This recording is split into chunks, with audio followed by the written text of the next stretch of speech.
welcome. I am Jana Bryant, the president of the Kentucky National Board Network, and I'm so pleased to welcome you to our event, live and in person. I'm going to quickly have some of our panelists just say who they are and their title, and we're going to get to know them a little bit more by some of the questions that we're going to ask. The Kentucky State students are coming in. A couple of their professors are going to join us too as soon as they finish talking to the representative. So. Hey y'all, I'm Kevin Daly. I'm the 2024 Kentucky Teacher of the Year. I teach middle school social studies in Boone County, Kentucky, and so really happy to be here. Good afternoon. Oh goodness, that's loud. And congratulations to all of you. My name is Alyssa Riley, and I sit on the Kentucky State Board of Education as the non-voting teacher member, and I teach in Christian County at a CTE campus. I'm actually in charge of our teaching and learning pathway. Hi, I'm Ellie Gilbert. I'm the Assistant Director of the Division of Educator Recruitment and Development at KDE. I'm a National Board Certified teacher in the classroom for 20 years and now working to get more people in the classroom. Good afternoon. I am Dr. Vita Stewart. I am the Director for Educator Recruitment and Development at the Kentucky Department of Education, and so glad to be a part of this panel and to be here for your big day today. Good afternoon, everyone. Byron Darnell. Really, I'm a high school English teacher. That's my lens. I have a title that says Associate Commissioner, and that's Office of Educator Licensure and Effectiveness. Hello, I'm Dr. Ann Little Burns. I am an assistant professor in the School of Education at Kentucky State University and in the teacher prep program.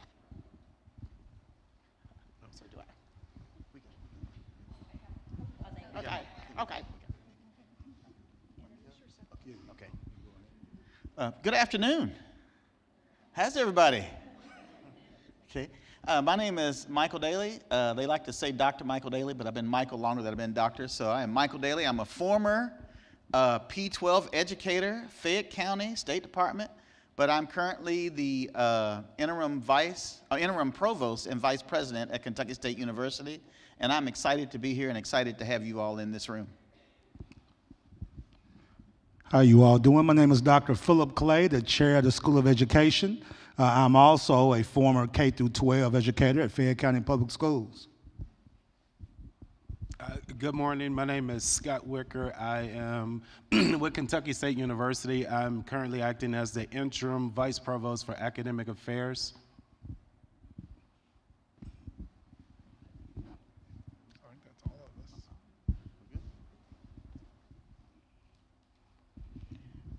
I'm going to open this question up to anyone on the panel.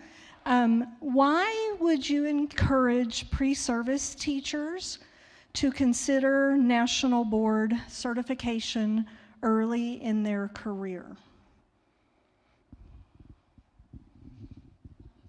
It can be yes. And you need to tell them why you're answering this question. Okay, well, I first am answering. No, stand up. Okay. So, I would encourage pre-service teachers the reason I'm going first is because I do work with students, high school students right now that are, wanting to enter or hopefully enter the profession of education. And a big part of that is we want to retain teachers. And, we see statistics that show that teachers that are national board certified stay longer in the classroom. And so that's why we would want to encourage pre-service teachers. Is it a lot of work? Yes, but it's meaningful work. It's intentional work. You can develop a network with people that are going to be hopefully encouraging to you, and it builds that camaraderie with your fellow, national board certified teachers. But I think too, you develop a sense of pride, and I think that it encourages you to go even further in your career and hopefully stay in the classroom, which is really what we obviously want. So I don't know, but hopefully that's a good answer. I would say being a former principal and going through the process with several of my teachers, that doing it very early in your career, the reflective practice that it offers you and just the high quality of learning. I saw my national board certified teachers really become leaders and really delve into what was in their classroom, and they were always thinking about how to make improvements. So it just strengthens your teaching very early in your career. That will give you, as we've talked about, a lasting career, because you will rise to the top by doing so. I'll speak really quickly to why I did it fairly early in my career. I had done a master's program and it was good, but it really didn't transform the way that I taught, and everyone who did national boards told me that would change everything in my classroom, and they were right, and I'm very grateful for it, because I think that painful process of watching yourself on those videos and writing about what went well and what didn't go so well is so important, because it forces you to change the things that you see that you don't like, and allows you to celebrate the things that you do.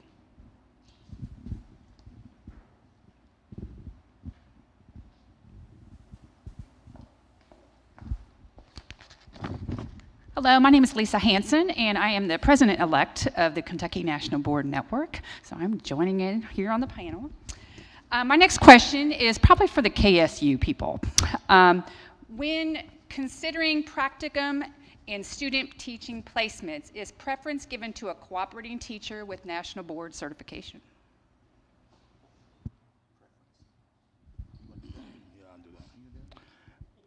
Yeah, go ahead. No? Oh, okay. It's on. Oh, okay. I'm sorry. I guess I just didn't have my mouth up to it. Yes, when we're looking at placements, that's very important. We have pre-service teachers, and then when we're putting them in the classrooms, of course, we want to put them with shining stars. We want to put them with those teachers who have, we were talking about reflective practices and things. We're talking about putting you guys, I'm looking at my students back here.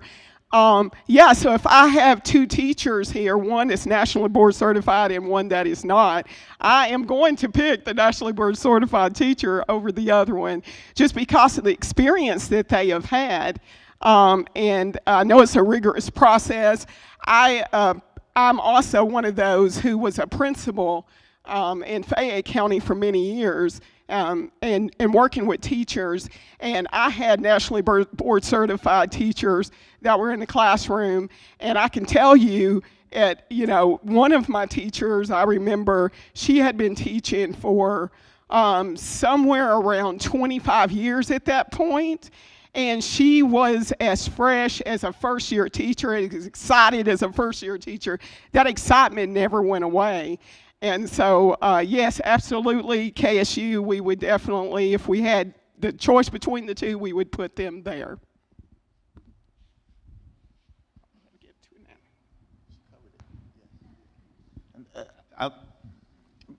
Ditto. When the School of Education speaks, the administrators just, yeah, I agree. But the excitement that National Board teachers bring to the table with a young teacher, an aspiring teacher, is unforgettable. As the commercial says, it's priceless, because they have committed themselves to be student-centered, reflective, engaging, and they're not afraid. You all are not afraid to say, oh, that didn't work, let's try something else. A young teacher needs that beginning, because they will get a chance, the opportunity to run into that wall, and that National Board teacher says, I need you to hit the wall so that you can rethink. I need you to understand it is about the student and not you as the practitioner. It is about the student.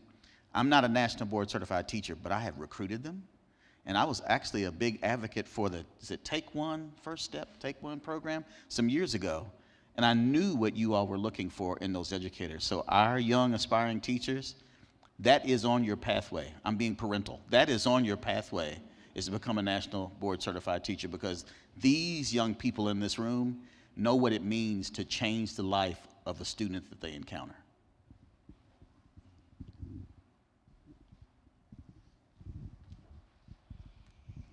So KSU faculty, I want to also ask you, at the university level, we have teacher leaders in the audience. What do you need from us, National Board Certified Teachers? How can we be more active and show a larger presence for your students at the teacher education on your campus? What do you need from us? I would definitely say we would like for you all to definitely be able to show up to some of our student meetings, if not come into our classrooms to guide some of our students as well as our faculty. But also we would like to also build that camaraderie with you all, either through face-to-face or however we do it virtual. But we want to make sure we build a good relationship with more teachers outside of the campus.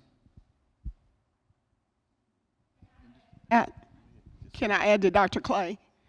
In one of the classes, many classes that I teach at K-State is in teacher prep. So the methods courses, especially for elementary teachers.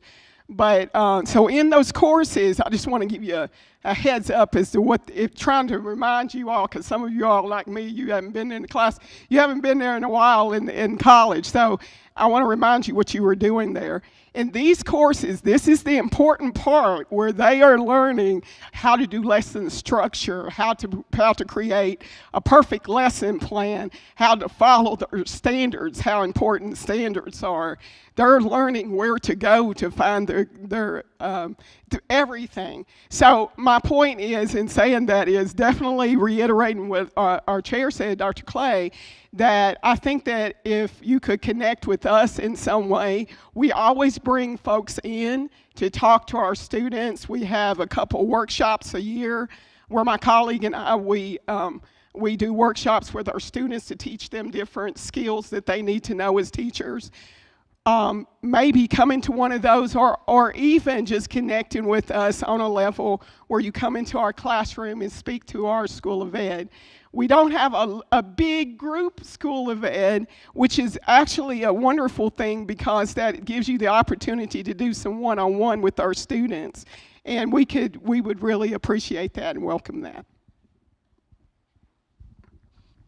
One of the things we would like to flag for everyone's awareness and to kind of talk about is our capacity building initiative that Kentucky State University is coining and piloting and moving out over the next couple of years. So one of the big things that we would love to partnership, because as we're focusing on our strategic initiatives, we're looking at mutually beneficial partnerships. What are we talking about? The post-secondary education, ourselves, Kentucky State University, we want to be students for you all as you teach us some innovation as we transition from primary to post-secondary educations, right? As we move to that way. Why is this important for us at Kentucky State University? One major deficit that we have to address as the United States government is we're going to have a major deficit in the STEM area, STEM innovations. We know that the STEM and the sciences are retiring and they're about to have a mass retiring, but right now we don't have interests in the STEM areas, in the hardcore STEM areas, which we need to reinvigorate in that area. But we understanding what this alpha generation and this generation Z, we're competing with TikTok and all of these active things to keep their attentions, but we do know some of the stuff we have to go back to the basics. But what we really want a partnership with this group and all the great work that you all are doing is, how can you help us to reinvigorate our curriculum, re-innovate our curriculum, and how do we do innovative practices even at the post-secondary educational level, at the level that we need it to happen. So with the capacity building project that we're working on, we're developing 6 cognate areas. We're going to have opportunity for educators to get SACS qualified, because we have a accrediting body that we have to adhere to that's 18 credit hours at the master's level. And part of that process in that 8-week course that we want to facilitate an engagement with you all is to help us looking at building modules. How can we build a chemistry module that would translate into a 9th grade, 10th grade, 11th grade that really make chemistry come to life?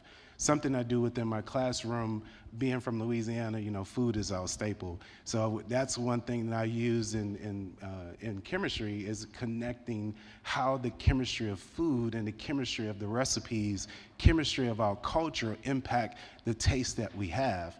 And then to see the students connect with why we do with mustard greens and collard greens. And I show them, why would you put a base in there? Why did you add this and that? And it was like, oh, because it make it taste better. No, it's actually chemistry.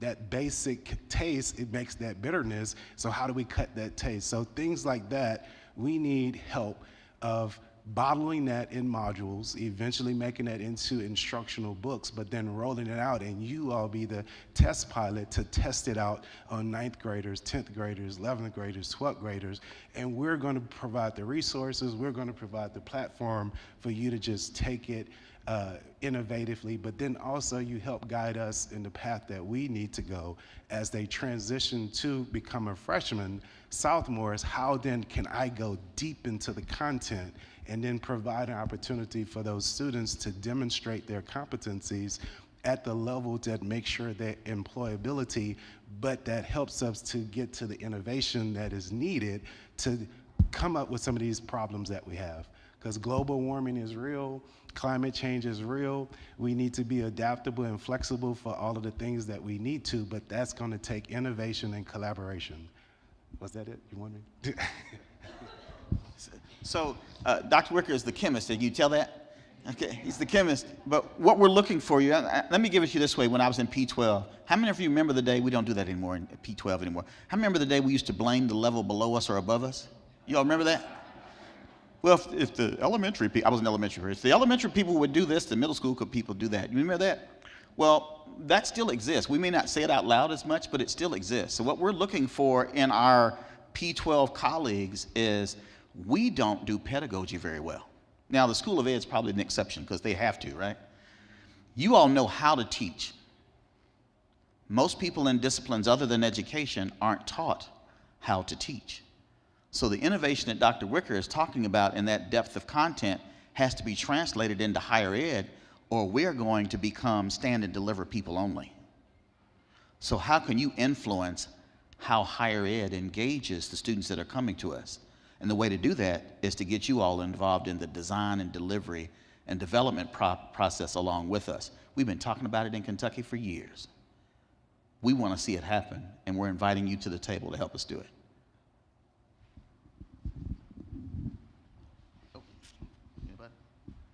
All right, this is for anybody that would like to answer. Knowing how education has changed in Kentucky because of non-traditional instruction, what advice do you have for pre-service teachers in the audience for dealing with the many challenges of NTI, instruction, delivery, and communication?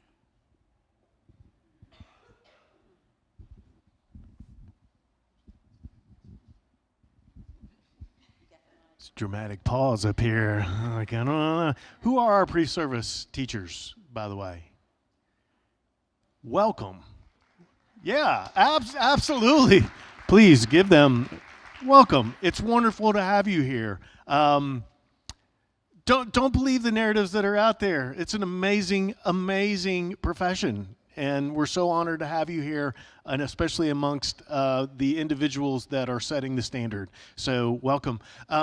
Yeah, in the whole COVID, it was tough. It was just tough. Tough on everyone for a whole variety of reasons of life, not just the learning. You know, something that was interesting, I think, about COVID is that when everything went online and students didn't show up, you know, they say don't take things personal. You'll hear that a lot. And there's a rationale behind that. But everything is personal. If your heart is in it, this is who you are. It's very personal. And separating that. And when students didn't show up, it was sort of an indictment of what you have isn't interesting to me. Because when you're not physically in a building and you just physically have to go from this classroom to this classroom, and you're with of your own choices, there was a lot of students that just said, this isn't interesting to me. And that's really hard when you're trying to breathe life into the learning that you have. And I think a reflection, because the NBCT process is all about self-reflecting. It's such a powerful route to who am I as an educator, but a person in general, and like what is it that I need in order to make this relevant. So while the hybrid of the learning still is going to need to be a place as we move along, really it's still the in-person where the magic happens. So there is no replacement for that. And if you've taught anything online, it's hard. Because you don't get that feeling, you don't get that interaction. But we can't ignore the fact that there's an expediency that happens with the online availability, and especially as you get into post-secondary. So many classes now are online for that very reason. But I think in terms of thinking about it, although we have NTI now more for weather situations, and hopefully we are not going to experience what we did in 2020. Fingers crossed, all right? But yeah, I think it is just a self-reflective moment from, something that we can take away from this process, and, what is it that I need to do with my practice that is going to make it intriguing for my students? And it's hard, but I'll tell you, the answers are within them. They have input into that, and we have to be open and create an environment where it's safe for them to give that impact and learn so that it's collaborative. And granted, even if you're with perhaps even like kindergarten, they're brutally honest. They'll just tell you. As students get older, it gets trickier because they game things a lot. And they're like, yeah, I know you're asking me, for your opinion, but yeah, I don't really think you want my opinion. So I'll tell you what you want to hear, so you leave me alone. And so it takes time. But yeah, as far as the non-instructional learning goes, I think it is just an opportunity for self-reflection and a time to think about, how am I going to breathe value in this so that they don't see this as, this isn't interested to me, so I'm going to tune out and find something else to do with my time.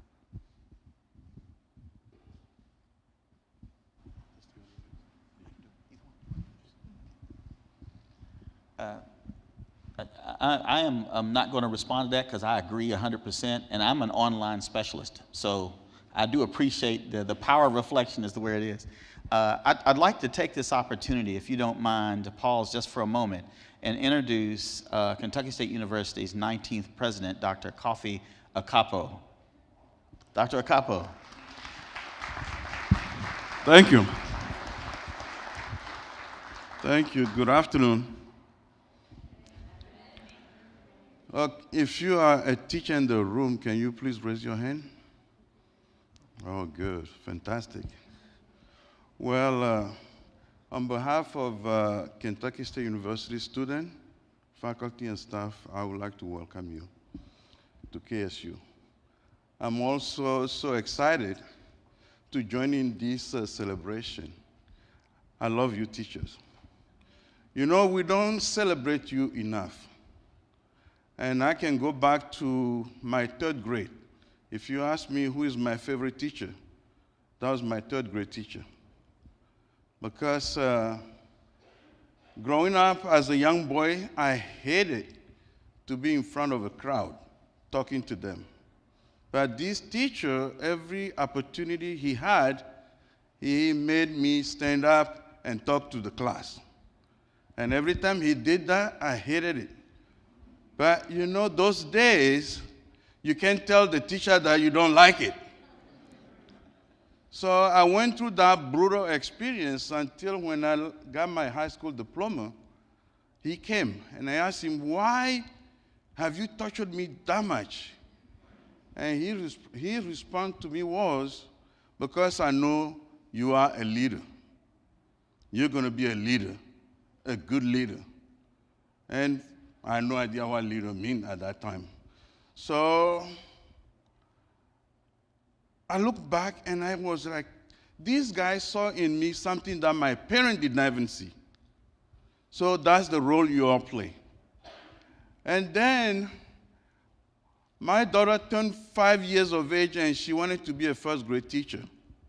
And I have to admit, I tried to discourage her because we don't pay you all enough. I wish we can do better as a society. So I tried to discourage her for 18 years. I failed. Today, she is a proud first grade teacher. But what amazes me the most of her is I am an educator. I work like a horse. But my daughter doesn't take a break. You know, when I used to be in elementary, you go, you see the teacher there, you leave the teacher still in the room. That's all I knew, and grew up that way. But I never knew that you guys go to work at 7 a.m. and stay there until come home some days at 7 p.m. We don't appreciate you enough. Some days I tell my daughter, can you just leave at 7 o'clock? No, Dad, I'm running late. 5:59, my daughter is out of the house. So that's what you all do. And I want all of you to know how much Kentucky State University appreciates you for what you do. And I will leave you with this quote of Jake Johnson. The quote reads, some people change the world, but some people change the people who change the world, and that's you. Thank you.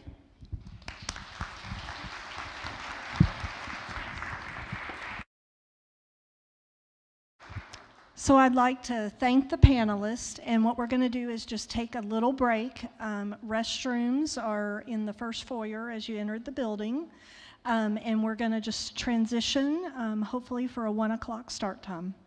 Thank you, panelists.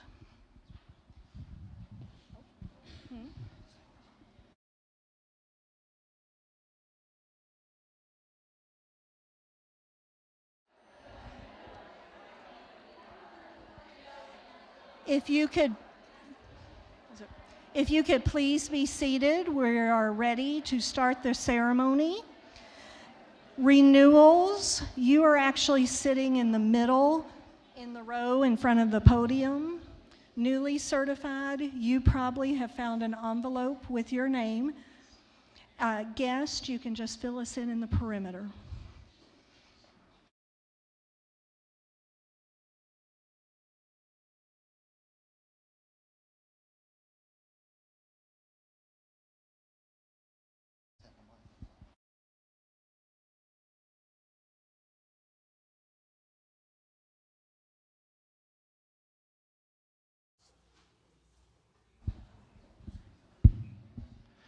Okay, so we're gonna have a little panel going on here.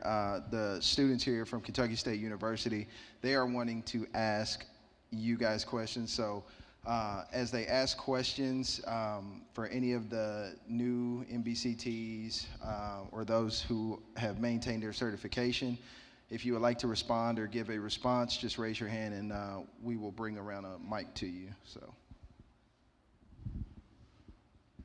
Hello everyone, my name is Rihanna Marshall. I am a senior at Kentucky State University. I'm currently student teaching in Fayette County at William Wells Brown Elementary, and I'm also our Kentucky Education Association president for this school year. My question is, how long does it take for you to become a nationally board certified teacher, and what does that process look like?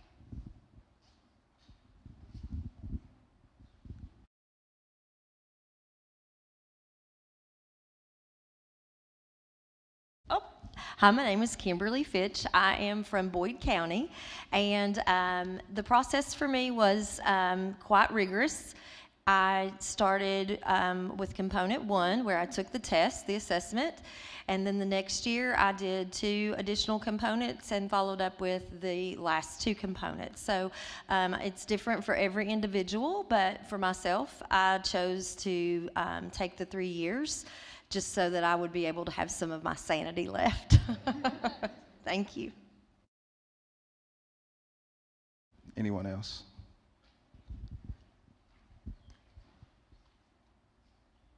Hello, my name is Dana Duncan. This is my 20th year as an NBCT, but I'm the one that can give hope. I didn't certify my first try.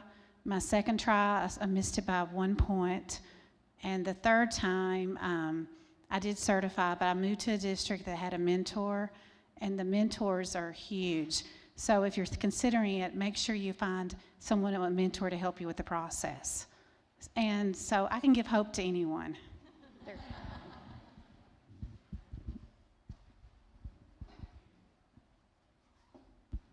Hello, my name is Morgan Capers. I am from Indianapolis, Indiana, and I currently student teach at Collins Lane Elementary School.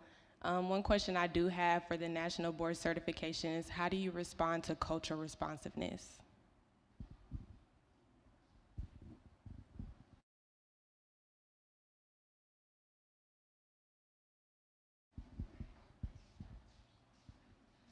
So you'll be proud of me.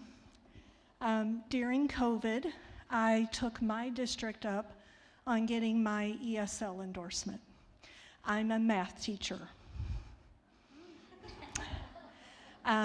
In our area in Owensboro, Kentucky, we are a refugee overflow settlement, and 2 years ago we welcomed 100 families from Afghanistan.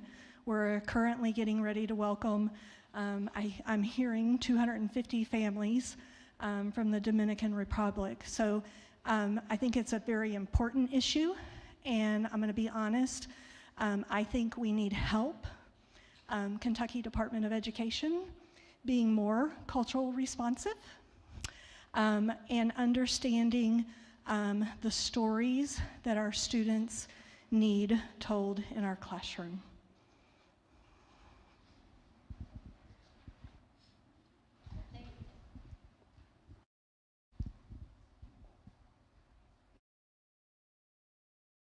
Hi, my name is Janelle, and I teach in Louisville, Kentucky at Sacred Heart Model School.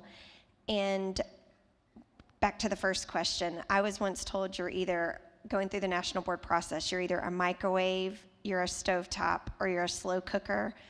I was the microwave, so I can't remember which component it came from. I did it in 1 year, but just because I'm the quick jab, I'm the fast-paced one. But one of the things that came about by my national board certification process was taking a look at our curriculum that is international baccalaureate, and it's supposed to be globally minded, but really where were the sources of our curriculum coming from? And so I started, part of my component, one of my components was coming up with a rubric of how can we evaluate the curriculum that we use. And so we started that as a small group of teachers that really gained an interest in that and realized a lot of our sources weren't coming from primary sources, but it might be a Brain Pop Junior video, whereas we could be able to find a primary source from someone else. And so down even to our art program at our school, we've really started taking a look at what are the resources we're using, and even if they are helping our children to become culturally aware, what does it look like to the child? Are they hearing it from the correct cultural source? So I think by going through the process, you can really advocate for that change, and you can take your school in a totally different direction. And that's actually continuing at our school. We're doing it on a much wider grade level now.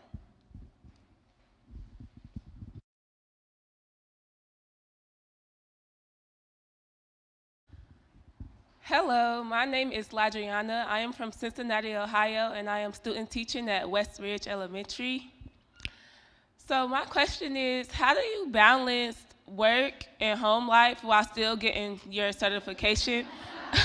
I know a teacher last year, she told me do it before you have kids because you'll have a hard time spending time with your family. Good afternoon, I'm Dr. Erica Collins Norfleet, and that's an excellent question. I certified, 2013, and I've recertified twice. So the first time I went through it, I had a son who was playing basketball. And as a mentor, I've always told my mentees that you have to have a calendar. You have to have 3 calendars, one for your family, one for your school, and one for your national board. And you have to schedule everything. And that's how I was able to go to his basketball games, attend the things at school, and also do my national board. So you have to be organized and plan out every single detail. That's even taking the time out for yourself, your mental well-being, taking that time. This is my day for national board mine was between 10 o'clock at night and 1 o'clock in the morning, because I did have a young child.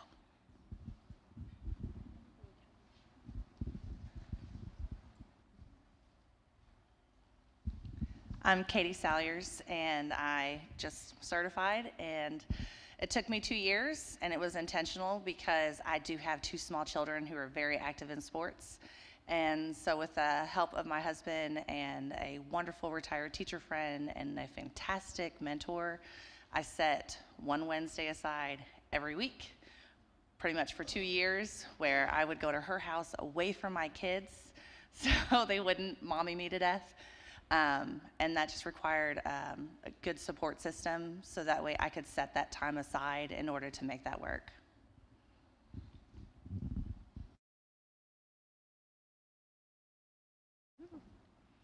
Hi, my name is Dominique Akins. I'm a senior English education major at Kentucky State, and I am student teaching at Elkhorn Middle School. My question is, with your NBCT or your certification, how did you manage with technology being pushed into the classrooms? That's both like one-to-one programs as well as students just having their phones in the classroom.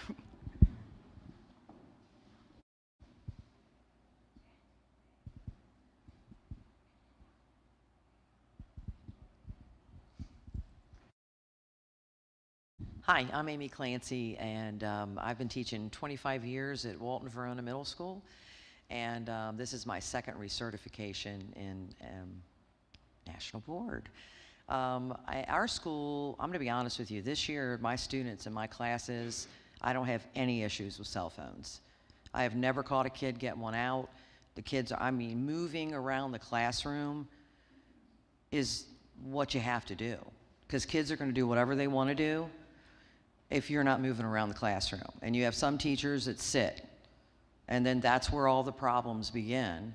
And being 58, I started teaching late, and I didn't start until I was in my 30s. So technology was a big deal to me. In a lot of ways, I was ahead of the game with my school because we're a small independent school.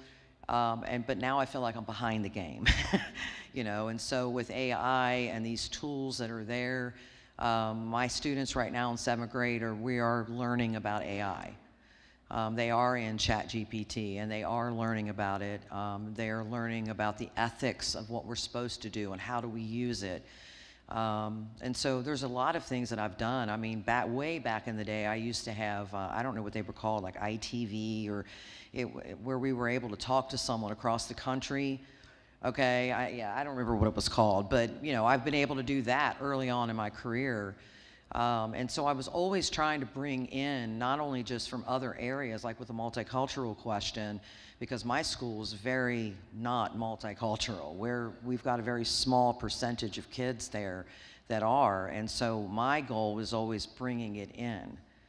Watching videos, like how kids get to school across the world. That's one of my favorites. And showing kids and having them reflect, how do you get to school?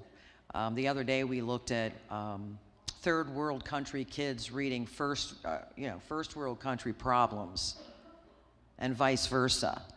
And then having kids reflect on that, because to me, I think the big thing that I always hear, even with National Board or with any learning, is if you don't have that reflection where the kids have the time to really think through it and be able, like with technology, practice it without fear and guiding them in the right way, then I think that technology shouldn't be a huge fear. I had a kid last year who turned everything in through ChatGPT, and it was very obvious.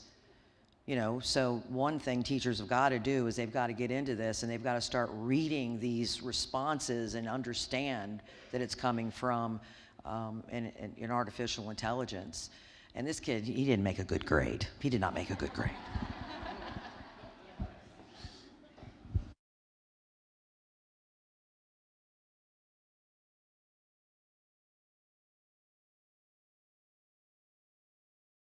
Hi, I'm Allison Kiefer. I teach English at Woodford County High School. This is my 15th year of teaching, and I think that part of approaching technology in the classroom is really finding a balance, especially post-COVID, where students were, everything was on computers, phones.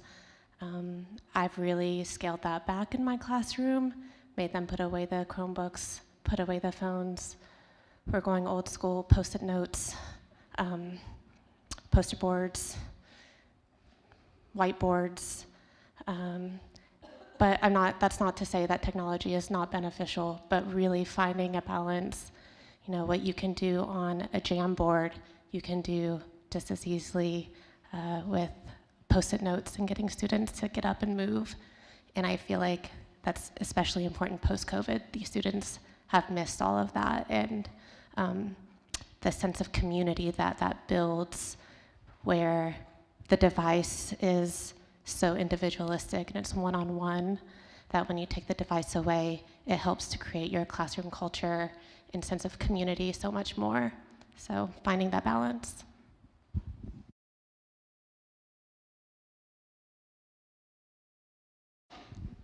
Hello, my name is Amberly Wilson, and I'm from Montgomery County. I am one of the ones that did all 4 components in 1 year with 3 children. It's a lot, it's a balance, but I also teach 2nd grade, and when it comes to approaching technology in an early elementary setting, you really have to make time to realize that it may be difficult for kids to use them, but it's a very powerful tool for them to learn how to communicate using even basic things like Google Slides to build presentations, Google Docs, composing, writing pieces or letters electronically, as well as, you know, still focusing on their writing skills on paper, like the previous lady said, with maintaining that balance. But also knowing as a teacher, there's so many cool tools out there that help you. When I did one of my components, I used a tool called Plickers, and it prints these cards where it's like A, B, C, and D, and the kids show you the answer they think, and you scan the room, and it gives you immediate feedback on what they have. So just being aware of what tools are out there for you, as well as for what your kids can use too.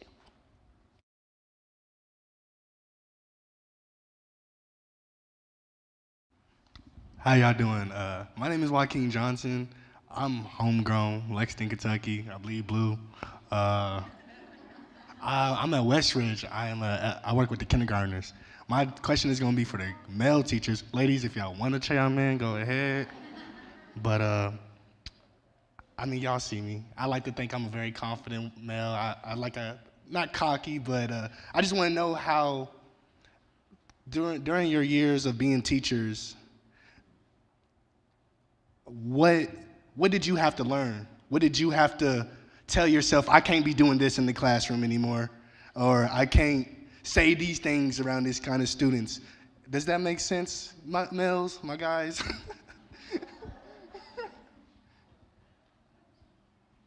No?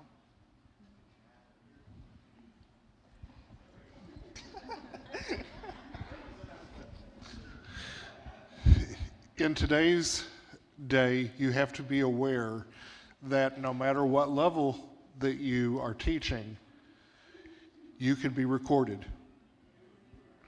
So you have to always be aware that you present yourself in a way that you don't care who's watching.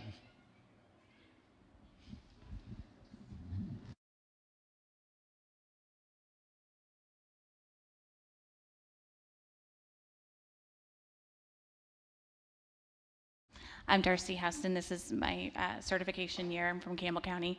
First, thanks for coming into the profession because we need more young gentlemen. Can I get a round of applause for that? My son works, he's actually an economics major at NKU, but he works with our county after-school program, and he will someday probably become a teacher. But I just always tell him, like the gentleman behind me said, that, you know, you have to be a gentleman and you have to model gentlemanly behavior. And you know, just to be aware that working with children is a privilege, and that it's important to take that very seriously, and just, you know, like a kindergarten lesson, treat people the way that you would want to be treated. And again, I'm grateful that he gets to work with kids, because even if I say so, he's a stand-up guy, probably like you. And you know, just your presence as a male in some of the lives of these children is super beneficial and could be life-changing, like we talked about earlier. So again, thanks for coming into the profession. And I love it that you're working with kindergartners, because a lot of our male teachers kind of go toward the higher grades. But welcome and thank you. Oh, okay. I didn't want to be with the kindergartners at first, but I won't lie. We wake up at 5 in the morning, and the first thing I hear is Mr. Johnson, Mr. Johnson, and it just melts my heart. And I wasn't ready for that. I wasn't ready to build connections with students and lose them in just a couple more weeks. So yeah, I appreciate it. I love being a teacher. I'm glad I got to be up here and ask that question. Thank you.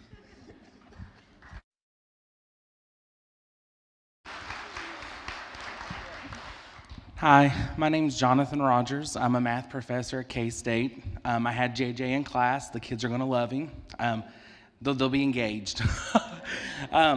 So one thing that I just want to kind of add to what everyone else has said is just being culturally aware and being self-aware.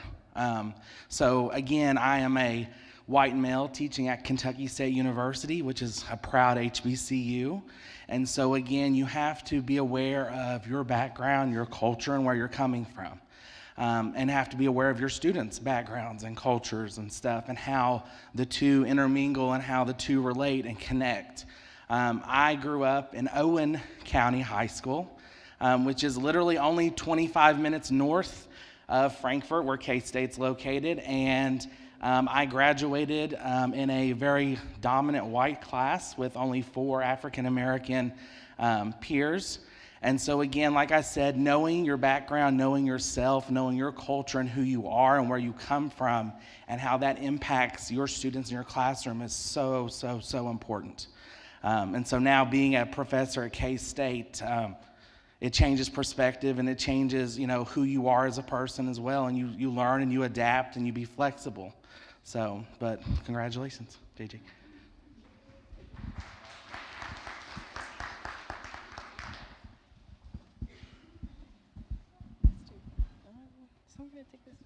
More questions? No, I thought I was okay. This is the one.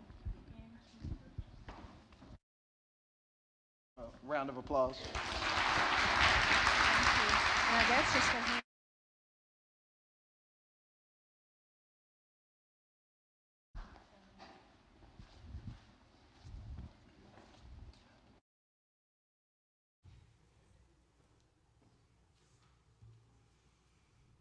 So welcome, and thank you, faculty, for sharing your students with us. It was a wonderful pleasure to get these questions.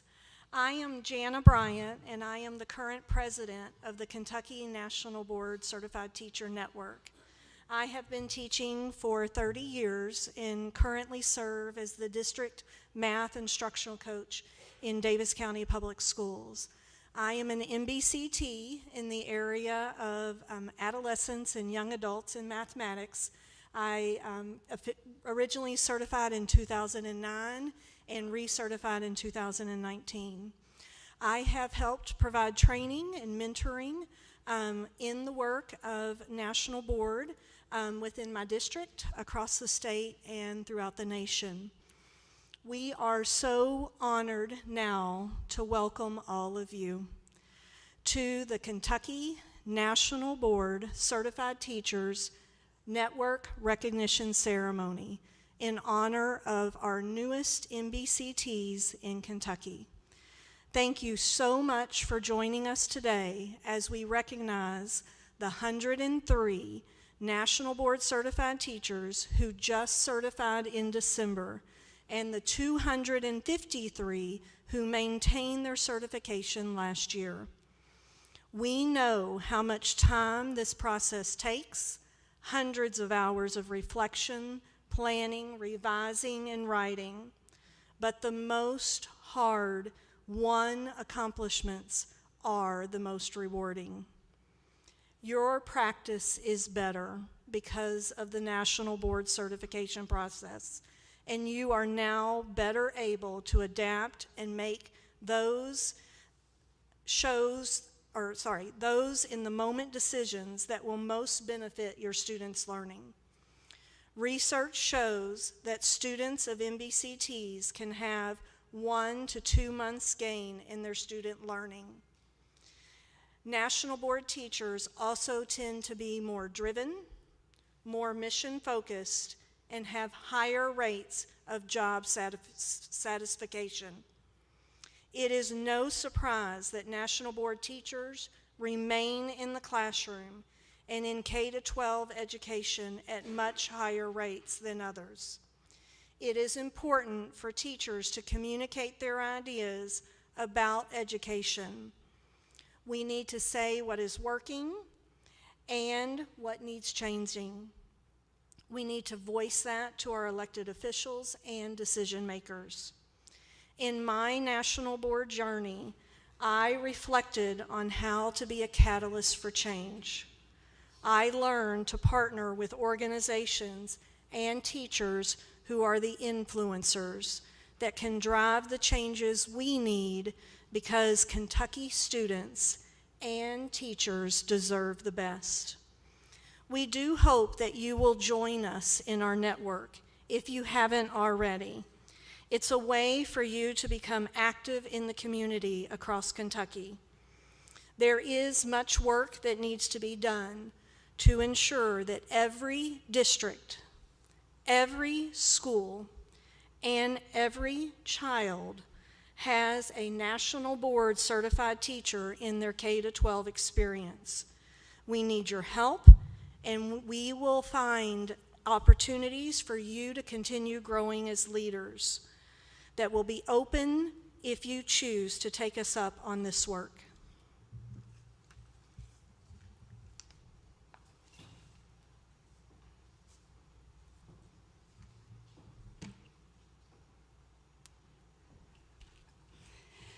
Greetings and congratulations.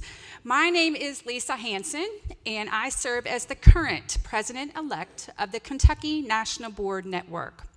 I am in my 25th year of public education in Kentucky, and am currently a 4th grade teacher at Northern Elementary in Scott County. I received my National Board certification in 2011 and renewed in 2020 in the area of early childhood generalist. I serve as the academic team coach for my school and the president of the Scott County Education Association. Recently, I was honored as the 2022 Kentucky Education Association Teacher of the Year, as well as the 2023 California Casualty Teaching of Excellence Award. We are honored today to have some truly incredible education leaders who have taken the time to pause in their work and celebrate your outstanding accomplishment. Thank you to the members of the Kentucky Board of Education, the Kentucky School Board Association, and to our superintendents throughout Kentucky who are supporting us as we attend the special celebration.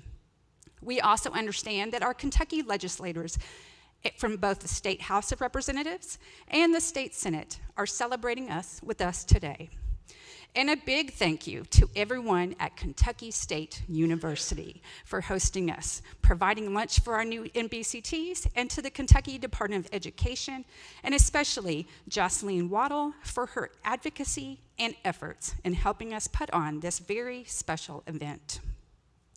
We are so blessed to have Kentucky State University be a wonderful host for our 2024 ceremony. After holding our ceremony virtually for a few years, it is so exciting to be in person this year.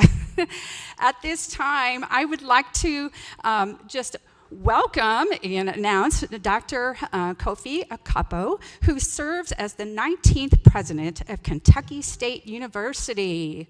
Please stand.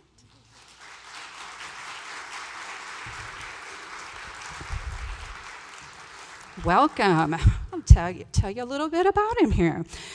Dr. Akapo is an enthusiastic leader who advocates for student success on all levels. His students first philosophy is the cornerstone of his work in higher education.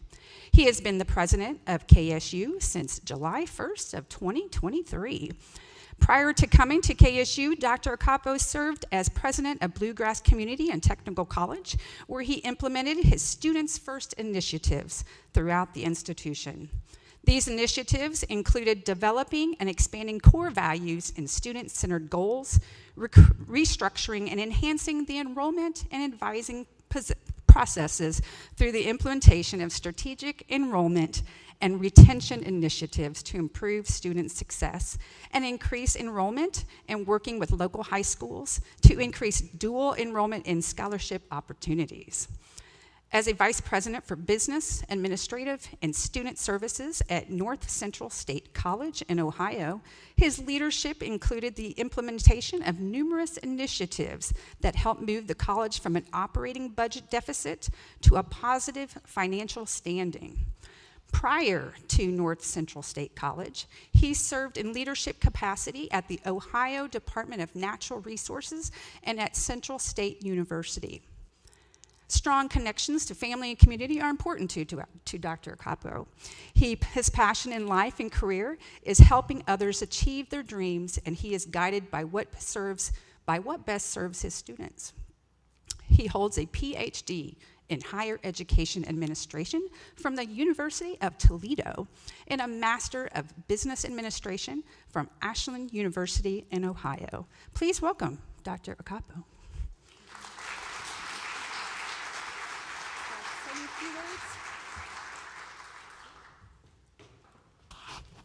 Well, I'm back again. Well, I don't have much to say other than thank you for all you do every day. We truly, truly appreciate you, your contribution to society. You may not hear this often, but you all are our heroes. And as I share with you, my daughter has taught me a lot.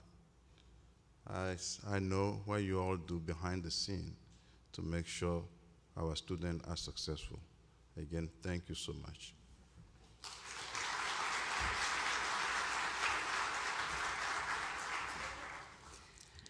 And we have some other very special guests from Kentucky State University. We would like to recognize and thank Dr. Michael Daly. We'll have him stand. Dr. Daly is the interim provost and vice president of the academic affairs here at KSU. Dr. Daly's engagement of stakeholders has led to the fostering of new online learning programs and established ongoing professional development through local and national entities. He launched 2 KSU online teaching credentials and a national online teaching credential through the Association of College and University Educators. In addition to his academic appointments, Dr. Daly provides leadership through several committees on campus, including the Campus-Wide Policy Committee, the Kentucky State University Board of Regents, Student Engagement and Campus Life Committee, and serves as a Title III Activity Director to develop online graduate programs in STEM. So thank you.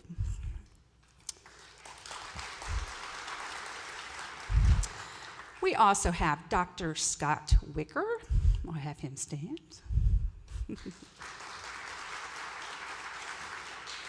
Dr. Wicker was announced as the interim associate provost. Wicker is an associate professor of chemistry and former interim chair of the School of Science, Technology, Engineering, and Mathematics at Kentucky State University.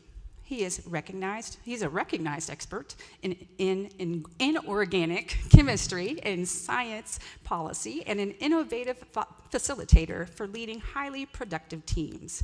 He works collaboratively with stakeholders to advance broadening STEM participation and opportunities for African Americans, especially males, by promoting STEM literacy, STEM education, and STEM identity in research, career readiness, and entrepreneurship opportunities in our scientific enterprise.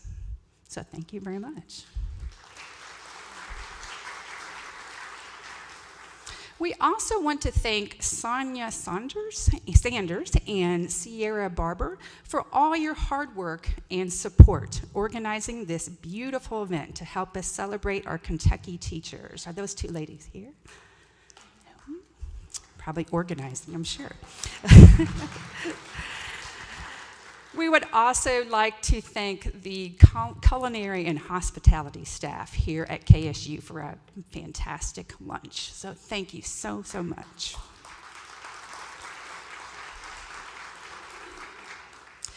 At this time, I would like to welcome fellow teacher Kevin Daly. Kevin Daly is a middle school social studies teacher at Ballyshannon Middle School in Boone County and is currently serving as our 2024 Kentucky Teacher of the Year.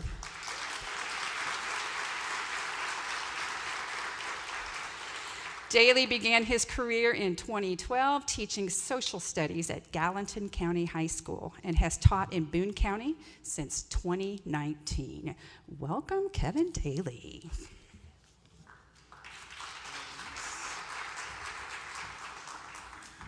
Hey, everybody. So I'm going to read my speech, by the way, because I'm like an emotional mess as a human being, and I could not possibly teach an audience of nationally board certified teachers anything about pedagogy or anything about what I like to call the science of teaching. You guys do that, and you do it so well. So I'm going to talk about the thing that I think makes me want to be a teacher, and I think it's the thing that keeps me a teacher. So, like many of you in this room, the trajectory of my career has been anything but direct. There have been twists and turns, highs and lows, struggles and success.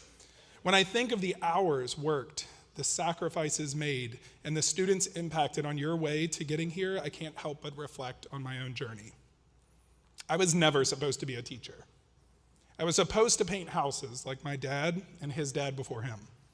It was our family legacy. If I was lucky, I might be able to take enough vocational classes in school to be able to do something less physically demanding, maybe something with air conditioning, but that was my ceiling. And don't get me wrong, this could have made for a great life. This is the life that raised and provided for me and my brothers. It just wasn't the life I saw for myself. But like so many kids where I grow up, the story was already written for me. It was handed down to me. And no matter what anyone in my family said, the opportunity to choose my own destiny never felt like a possibility. But all that changed my sophomore year when I signed up for Miss Fox's A+ computer repair class. What I thought would be my avenue to that air-conditioned trade turned out to be the spark of possibility and hope that burns inside of me to this day. To be clear, the course wasn't all that interesting or moving for me. I did get to play with computers, so that was pretty awesome. But what made it so memorable and transformative was that for the first time in my whole life, the person in the front of the room didn't see me through my parents' successes and failures or as some poor kid from Covington.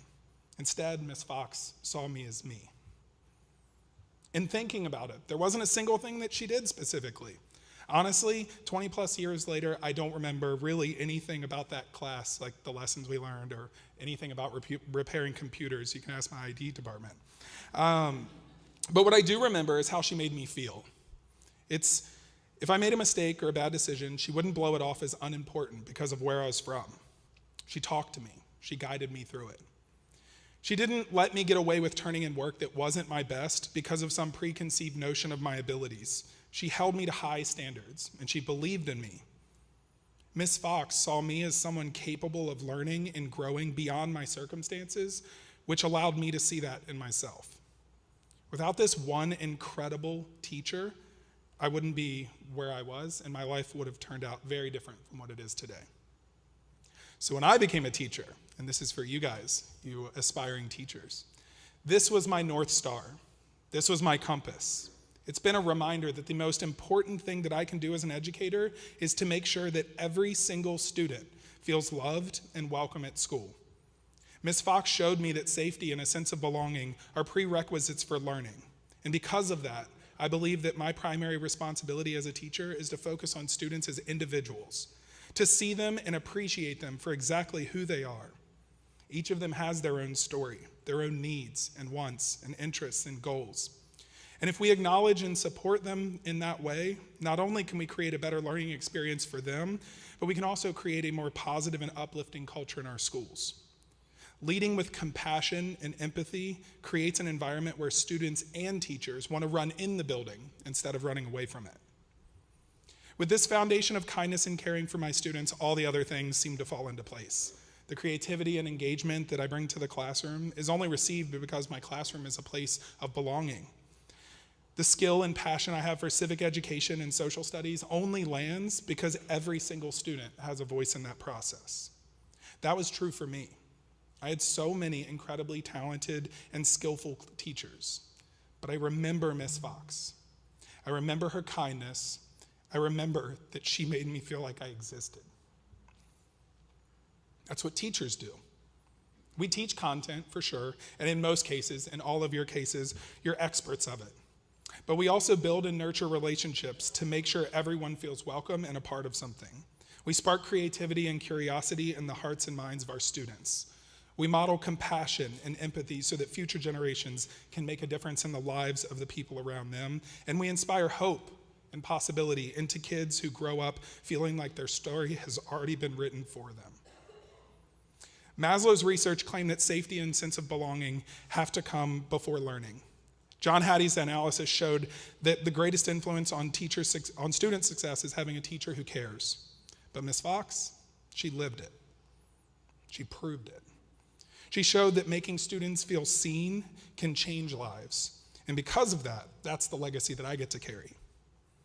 Each one of you knows this. Each one of you in this position knows that you are important as an educator. And if you don't, I will tell you that you are. By embarking on this journey to your national board certification, you've invested in yourself, in your profession, and in the potential of all of your students. Thank you, congratulations, and I cannot wait to see what you do with this.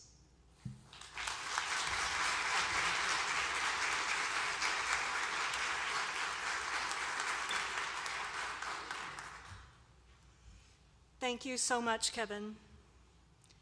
Bridget Blom is the president and CEO of the Pritchard Committee for Academic Excellence. She's been an education leader for over 20 years, spending time in both public service and professional public policy, maintaining a steadfast commitment to improving the quality of life for Kentuckians through increased educational outcomes and opportunities.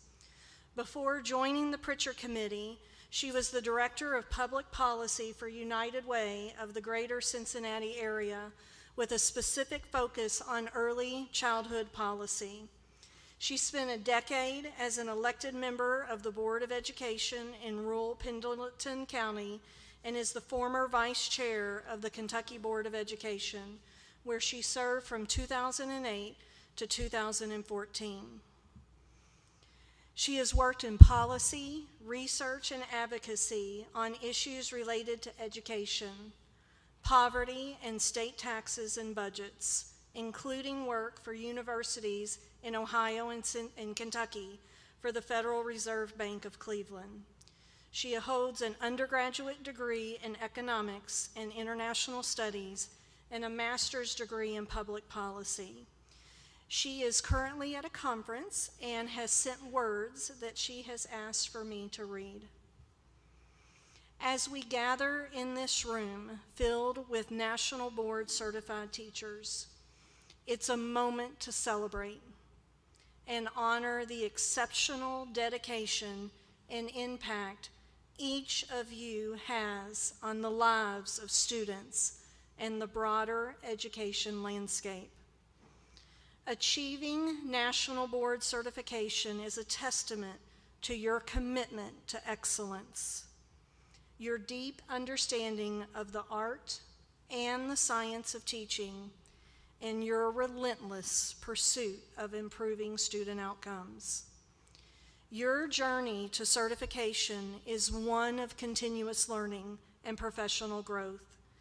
It symbolizes not just your mastery of content, but also your dedication to adapting and responding to the diverse needs of your students. This commitment ensures that every child in your classroom benefits from high-quality, impactful teaching, setting them on a path for success. Your role in shaping young minds goes beyond the curriculum.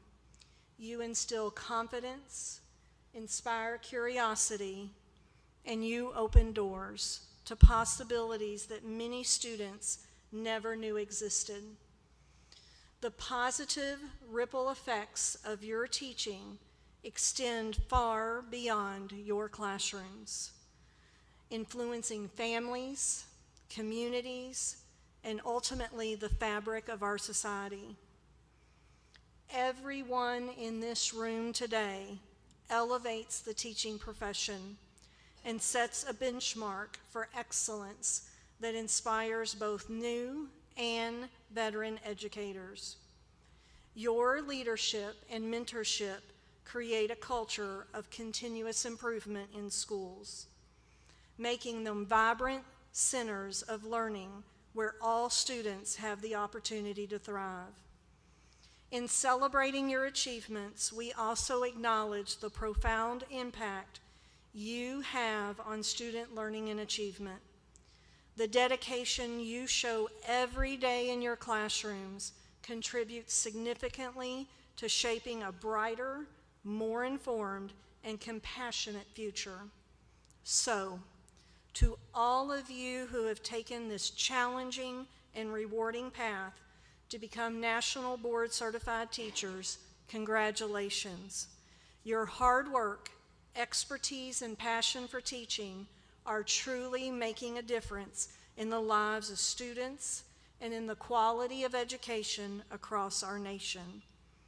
Thank you for your unwavering commitment to excellence and for being beacons of inspiration in the educational community. We are pleased to have with us Interim Commissioner of Education, Robin Fields Kinney, from the Kentucky Department of Education. She first joined in 2003 to 2008 and then rejoined in 2015. She had previously served as the interim commissioner for a short period in December of 2019.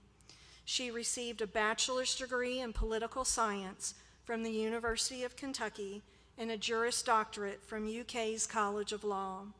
She is a licensed attorney in Kentucky and Florida. Ms. Kinney states, "I'm honored to serve us in this capacity until our board is able to select a new permanent commissioner. Her goal is to make sure that the initiatives of the board and the agency continue through this transitional period. She looks forward to working alongside her team at KDE as they continue supporting our schools and districts." Please welcome.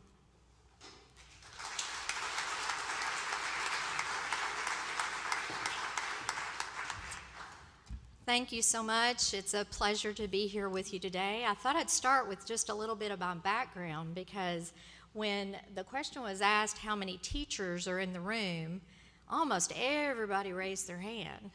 But I am not a teacher in the sense that you are teachers. I do feel like I'm a teacher in the Department of Education and those that I interact with, but I certainly don't have your skill, background, and experience. My journey at the Department of Education rather has been in the areas of operations, finance, and support in that manner. So for many of your local school districts, I was the person on the other end of the line when they call and had bus problems or budget problems or food problems or building problems. And so what has been a true joy for me in the interim capacity as Commissioner of the Department of Education is now I get to do some fun stuff. And this is fun.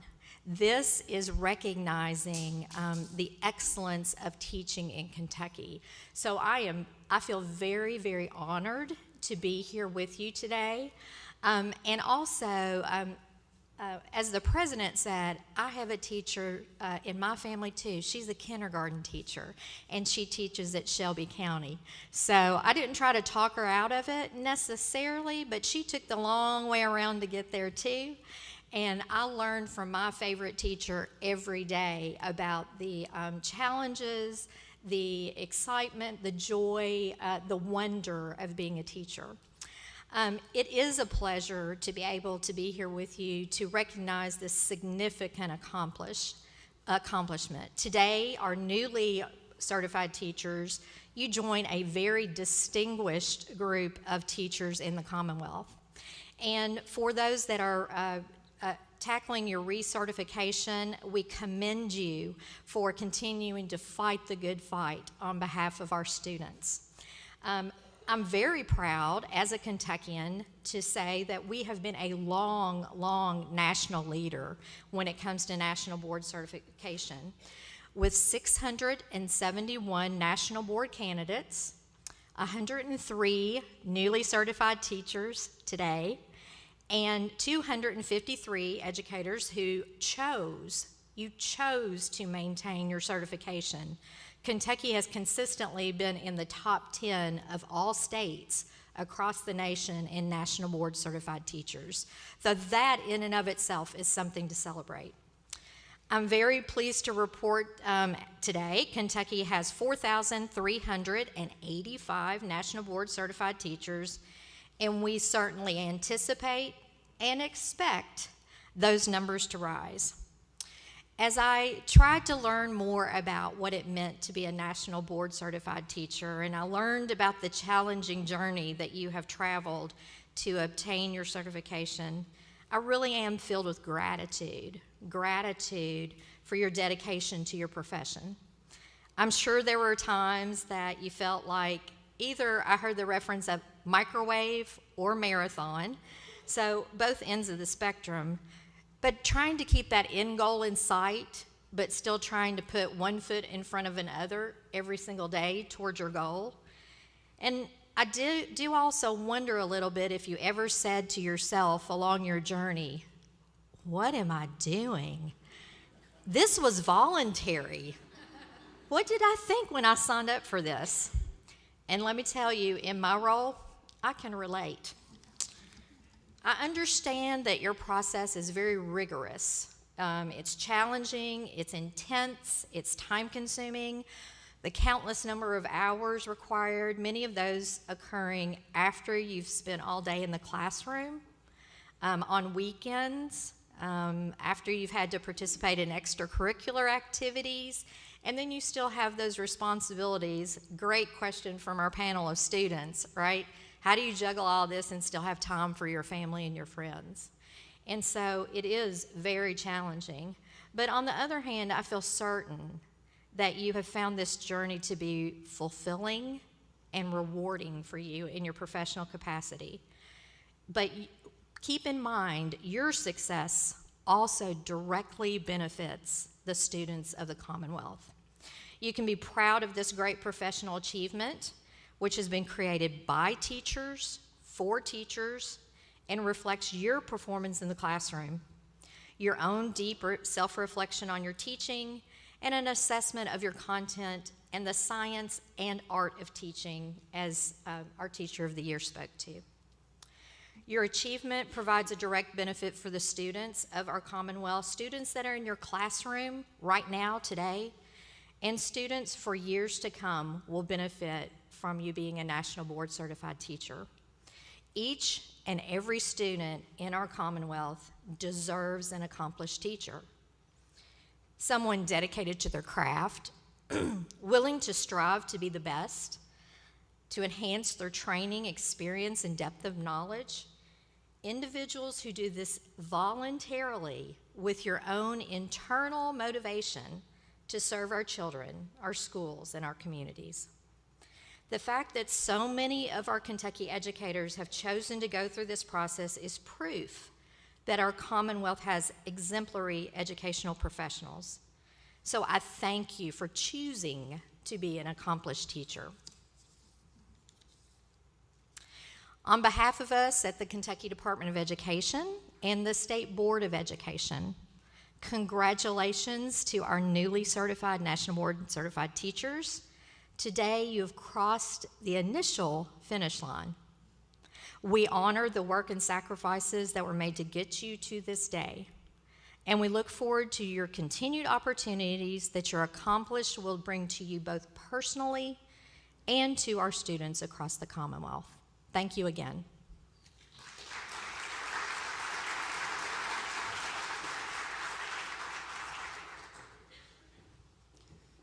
Thank you so much, Robin Kinney.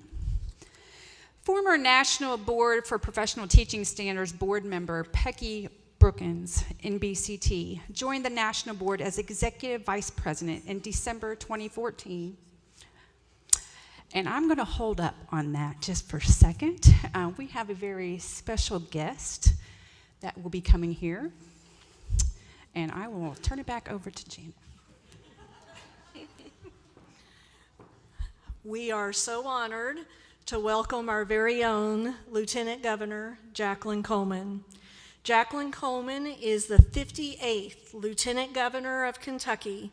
She is a lifelong Kentuckian, educator, basketball coach, writer, and founder of a nonprofit. She is wife to Chris, mom to Evelyn, adopted mom to Emma, and a bonus mom to Will and Nate. She was raised on a farm in Bergen where her family owned a small business for 5 generations. Her upbringing taught her to help those in need, and as a result, Jacqueline has devoted her personal and professional life to service. As the state's highest elected teacher, Jacqueline is a vocal and passionate advocate for public education. She believes education is the key to providing Kentuckians opportunities for transformational change that can create new cycles of success. During her first term through the Team Kentucky Student Mental Health Institute initiative, she worked to secure more than $40 million in federal funding to increase student mental health resources in schools.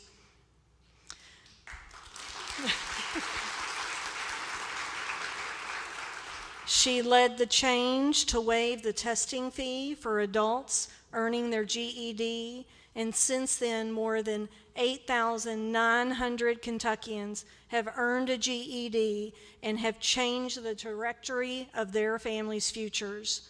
She revived the Kentucky Commission on Women after its office was shuttered and funding was removed during the previous administration. As a rural Kentuckian, Jacqueline aims to ensure that Kentucky's booming economy reaches people in every zip code. Since the beginning of the Bashir Coleman administration, they have announced the creation of over 51,000 full-time jobs across 900 private sector projects totaling more than $28 billion in investments.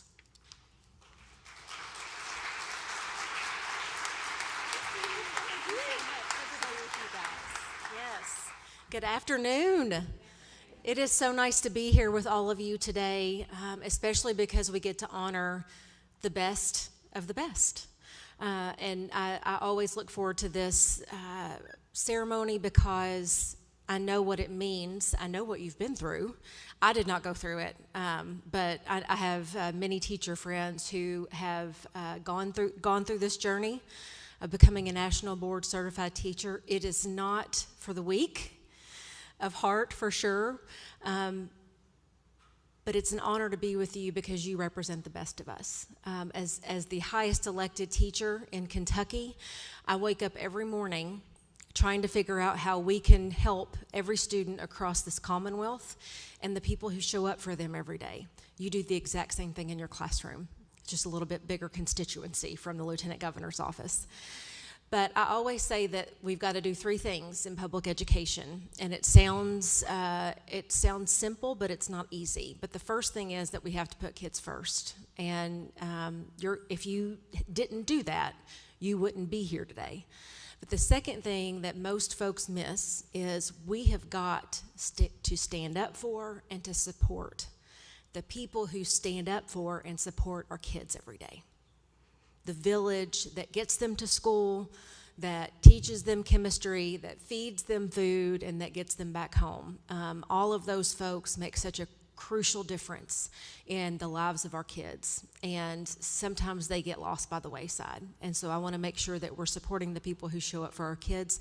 And last but not least, we have to make sure that our schools have the resources they need to do what we need them to do.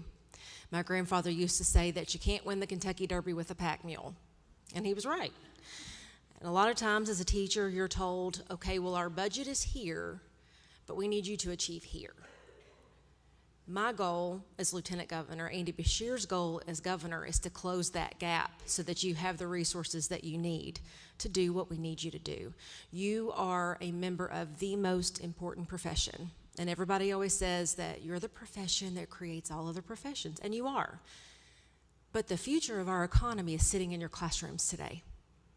So to make sure that we give you every tool you need to succeed should be what drives us every single day. To know the importance that you have and that you hold in the lives of our kids should be all we need to know in order to make sure that you've got what you need to be able to do what we need you to do. And as National Board Certified Teachers, not only do you represent the best profession, but you represent the best of the best.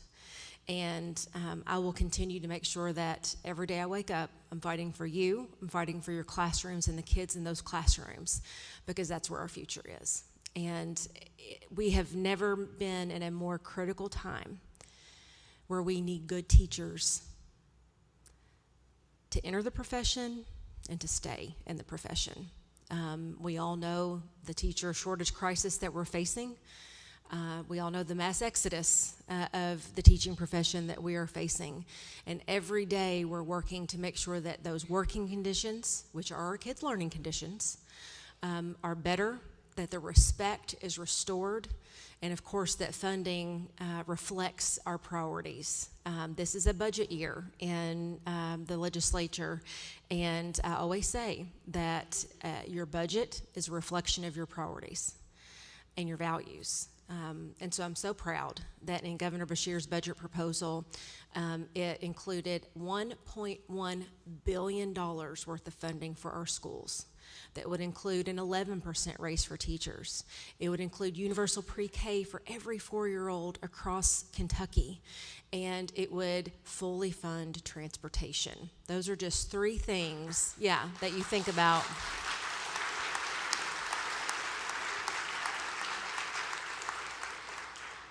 So to make sure we're investing in every aspect of the folks who get our kids from where they are to where we need them to be are what drives us every day. And that's exactly why we need to make sure that folks like you, who are the cream of the crop, stay and mentor and help our young teachers, younger teachers get to where they need to be and they want to be as well. So thank you for your leadership.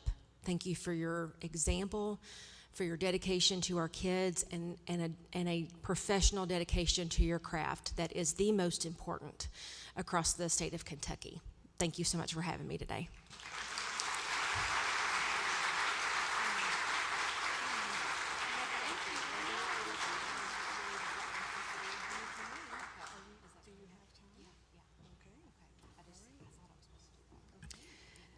Thank you so much, Jacqueline Coleman. We are so honored to have a teacher at such a high level of leadership in Kentucky, and we appreciate the Lieutenant Governor for sharing her words of support.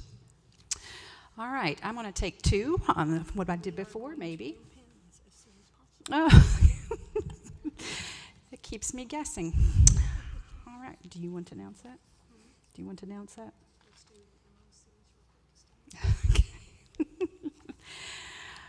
All right, bear with me. I'm going to move into my script.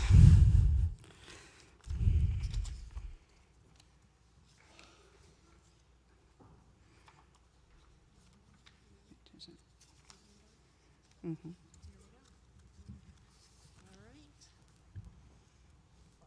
So today we want to first recognize our Kentucky NBCTs who have maintained their certification.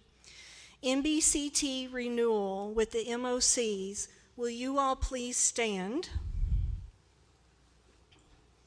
Choosing to renew your maintenance of National Board certification means that you keep the letters after your name. And if you are serving in your certification area at least 50% of the day as a teacher or instructional coach, it means you get to keep your salary supplement.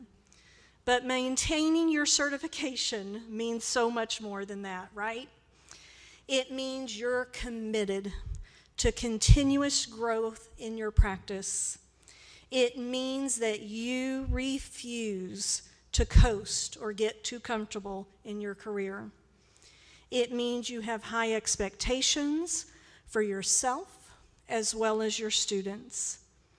It also means that you bring your experience and institutional knowledge to the larger education community, and you continue to lead in whatever role you continue to serve. We appreciate your leadership in furthering accomplished teaching in Kentucky, and know that all teachers who you lead and mentor are better for you having maintained your certification. Thank you. Let's give them a round of applause.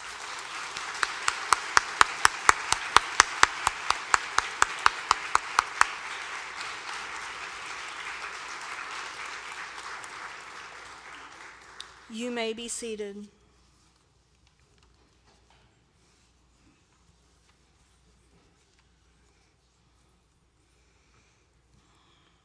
We are now going to move to recognize and honor each of our new NBCTs for this incredible achievement.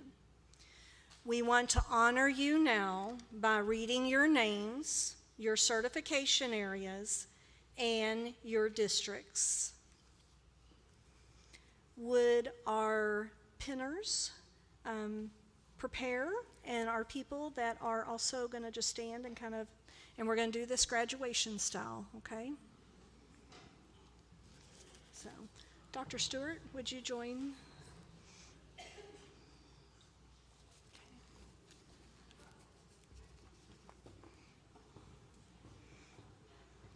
The first row, would you please rise and join us?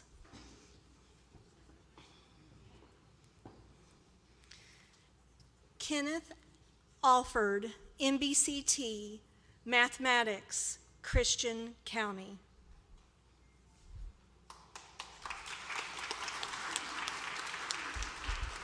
And what we'll do is, if it's okay, we'll hold our applause to the end. You can tell I haven't been here for graduation. Stacy Altwees, NBCT, Generalist, Middle Childhood, Fayette County. Taylor Barbie, NBCT, Generalist, Early Childhood, Christian County. Tisha Bartley, NBCT, Exceptional Needs Specialist, Early Childhood through Young Adulthood, Monroe County. Jessica Bate, NBCT, Social Studies, History, Adolescent and Young Adult, Jefferson County. Amanda Baxter, NBCT, School Counseling, Early Childhood through Young Adult, Christian County. Casey Bonomo, NBCT, English Language Arts, Early Adolescent, Jefferson County. Angela Brumet, NBCT, English Language Arts, Adolescent and Young Adult, Boone County. Bridget Buckner, NBCT, Literacy, Reading Language Arts, Early and Middle Childhood, Jefferson County. Sarah Burns, NBCT, Generalist, Early Childhood, Washington County. Sean Butcher, NBCT, Mathematics, Adolescent and Young Adult, Johnson County. Wendy Carlton, NBCT,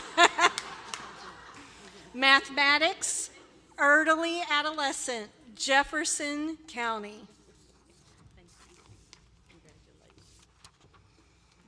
Kayla Carrier, NBCT, Literacy, Reading Language Arts, Early and Middle Childhood, Jefferson County. Kelsey Carter, NBCT, Literacy, Reading Language Arts, Early and Middle Childhood, Carlisle County. Aaron Cartwright, NBCT, Generalist, Middle Childhood, Madison County.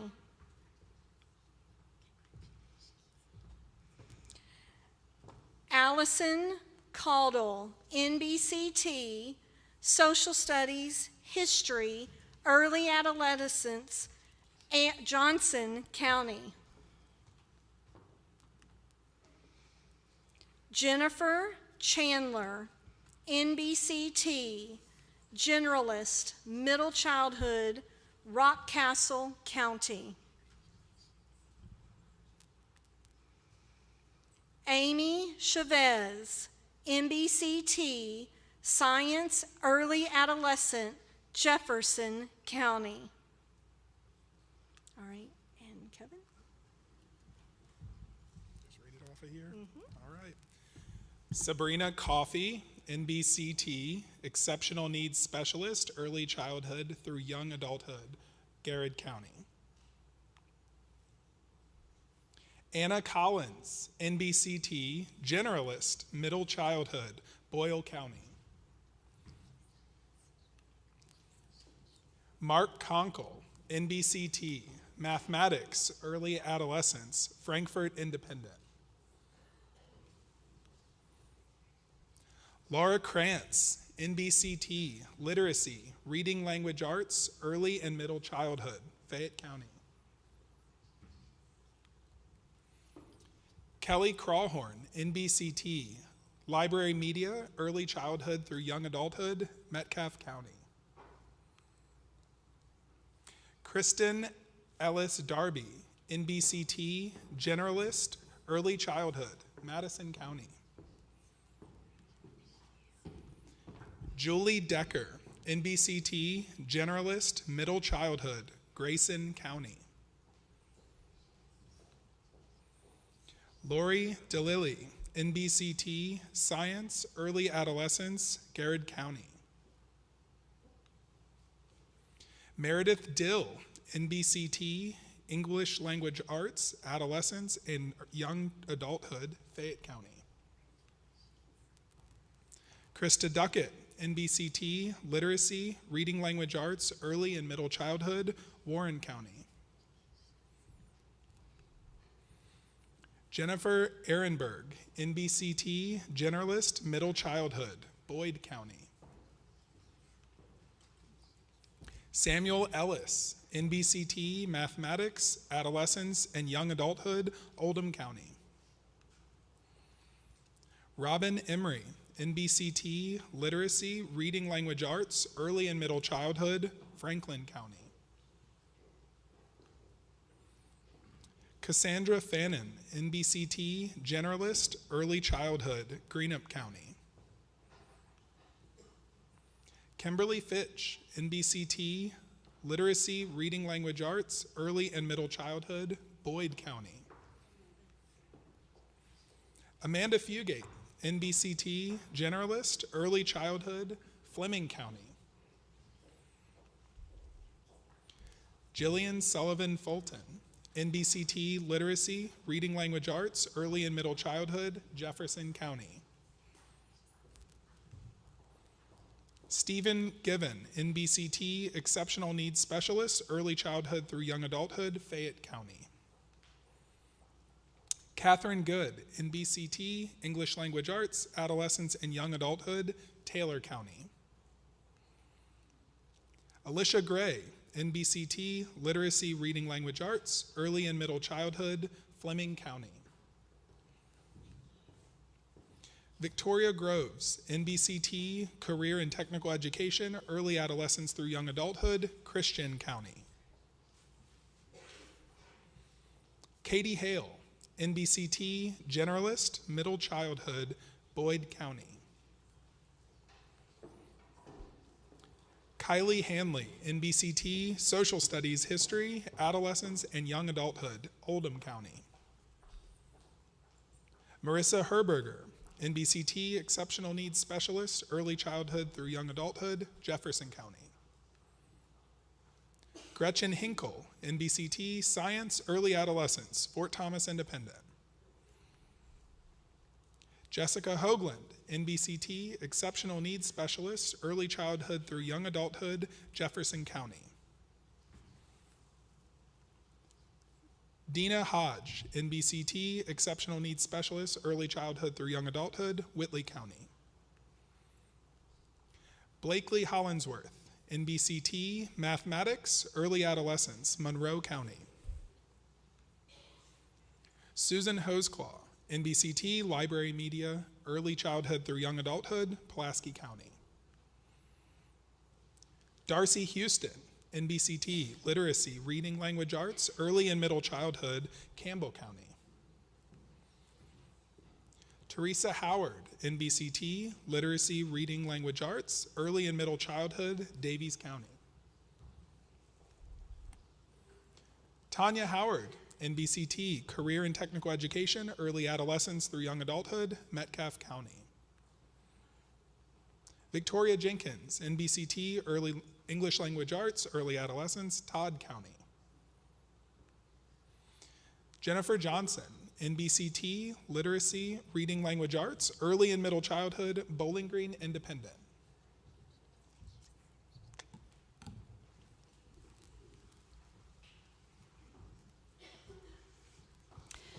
Sandra Cabalin, NBCT Mathematics, Early Adolescence, Madison County. Kelly Carsney, NBCT Generalist, Early Childhood, Madison County. Alicia Kelly, NBCT Literacy, Reading Language Arts, Early and Middle Childhood, Madison County. Allison Kiefer, NBCT English Language Arts, Adolescence and Young Adulthood, Woodford County. Amy Knight, NBCT Generalist, Middle Childhood. We got it. Don't know the county, we got it. Megan Lax, NBCT Generalist, Early Childhood, Christian County. Heather Lewis, NBCT Generalist, Middle Childhood, Wayne County. Angel Janelle Lim, NBCT Generalist, Early Childhood, Sacred Heart Model School. Corey Love Beatty, NBCT Exceptional Needs Specialist, Early Childhood through Young Adulthood, Christian County. Hallie Lucas, NBCT Literacy, Reading Language Arts, Early and Middle Childhood, Bracken County.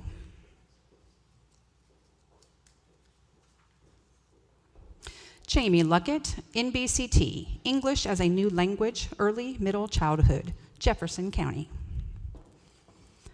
Janice Markham, NBCT Literacy, Reading Language Arts, Early and Middle Childhood, Boyd County. Amanda Moggins, NBCT Mathematics, Adolescence and Young Adulthood, Jefferson County. Taylor McQuarrie, NBCT Generalist, Early Childhood, Jefferson County. Samantha Miles Head, NBCT, Exceptional Needs Specialist, Early Childhood through Young Adulthood, Christian County. Jacob Mitchell, NBCT, Music, Early Adolescence through Young Adulthood, Bullitt County. Shannon Morin, NBCT, Exceptional Needs Specialist, Early Childhood through Young Adulthood, Boone County. Tracy Morin, NBCT, Career and Technical Education, Early Adolescence through Young Adulthood, Fleming County. Christina Morris, NBCT, Generalist, Middle Childhood, Christian County. Stephanie Newbold, NBCT, Literacy, Reading Language Arts, Early and Middle Childhood, Jefferson County. Michelle Nichols, NBCT, Literacy, Reading Language Arts, Early and Middle Childhood, Christian County. Kelsey Parrish, NBCT, Career and Technical Education, Early Adolescence through Young Adulthood, Clinton County. Tierney Phillips, NBCT, Literacy, Reading Language Arts, Early and Middle Childhood, Davis County. Jackie Pye, NBCT, Mathematics, Early Adolescence, Jefferson County. Catherine Pyatt, NBCT, Literacy, Reading Language Arts, Early and Middle Childhood, Fayette County.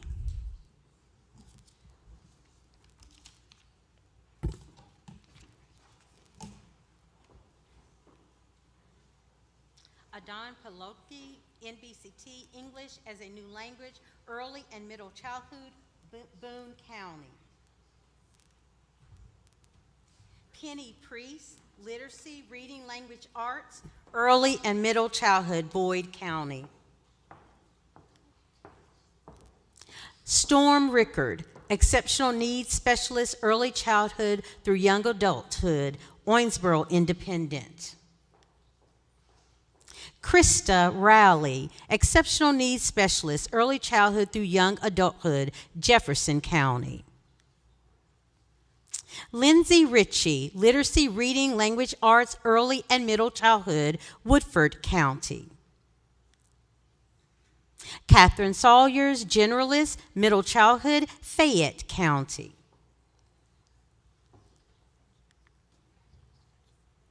Brittany Sloan, Exceptional Needs Specialist, Early Childhood through Young Adulthood, Fayette County.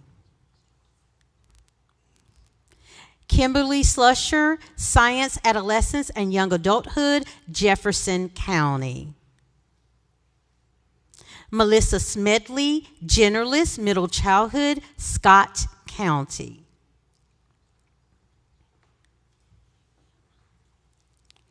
Stephanie Smith, Generalist, Middle Childhood, Boyd County.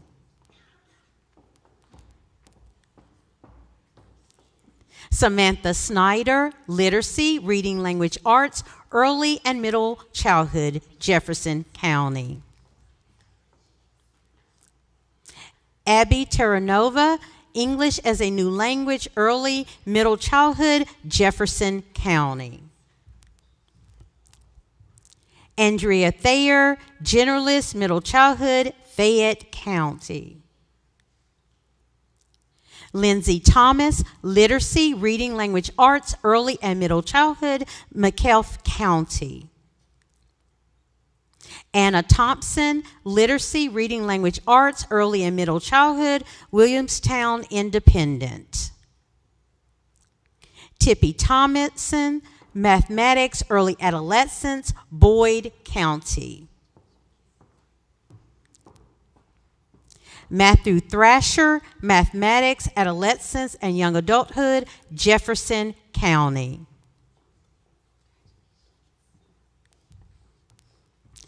Nicole Seppet, General Middle Childhood, Oldham County. Megan Turner, Mathematics, Early Adolescence, Muhlenberg County.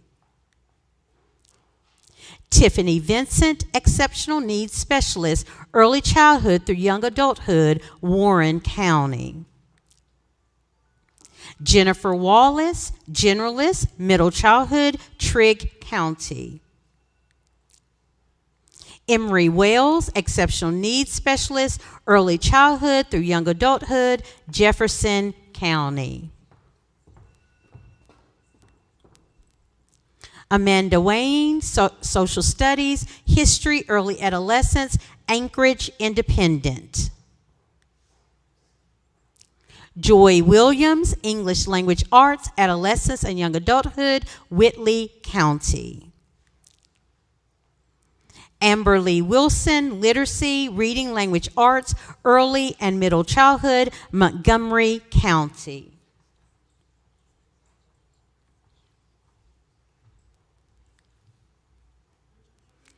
Cassie Wilson, Reading Language Arts, Early and Middle Childhood. Thank you.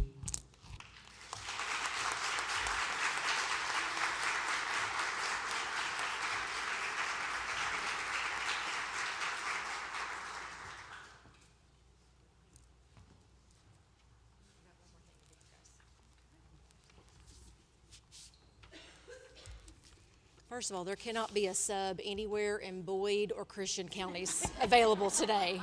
Goodness gracious. Okay, so I brought with me a note from the governor and a proclamation because today is such a special day and he wishes he could be here.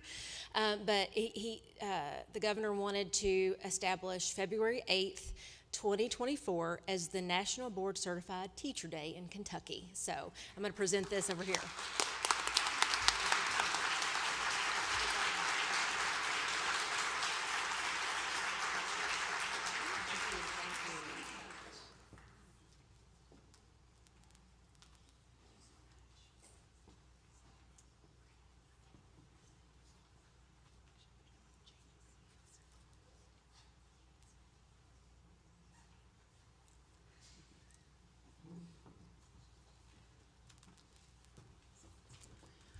Pardon the interruption to your program. I want to let you know that there's a water main break in the county, and so we're losing water pressure here. And that might be real important if you want to go to the restroom. But it is a county. We did get a call that the county is working on it, but that's why you'll see a sign outside that says there's low water pressure. Well, now there's no water pressure. So I just want to let you know, we appreciate you being here, but this is beyond our control. They are working to fix this as we speak now. Thank you all very much.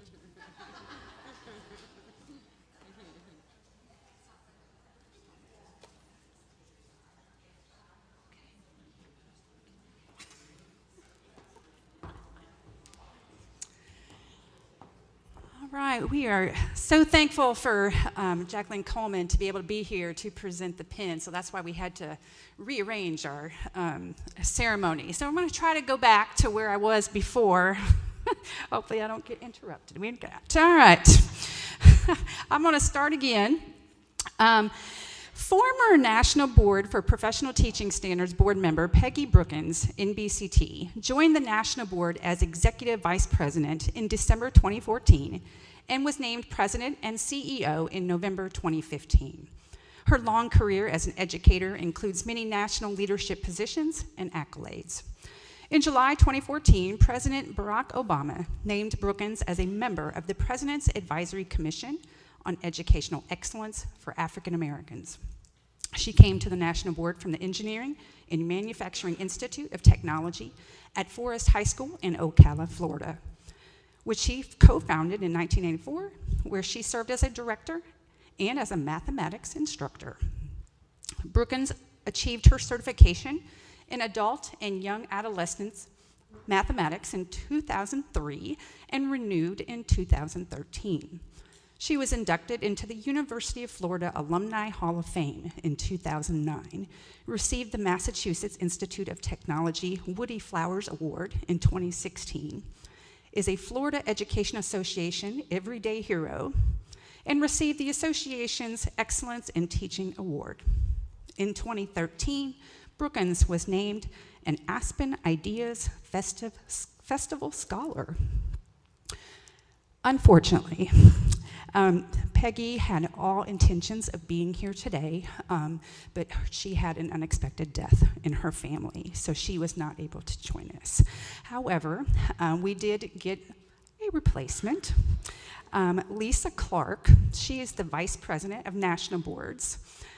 She is the team lead for the U.S. Department of Education Teaching Ambassador Fellows. As a fellow, Clark learned about educational policy and advocated to have teachers' wisdom at the policy table. Lisa created a video and sent it to us, so we would like to show that.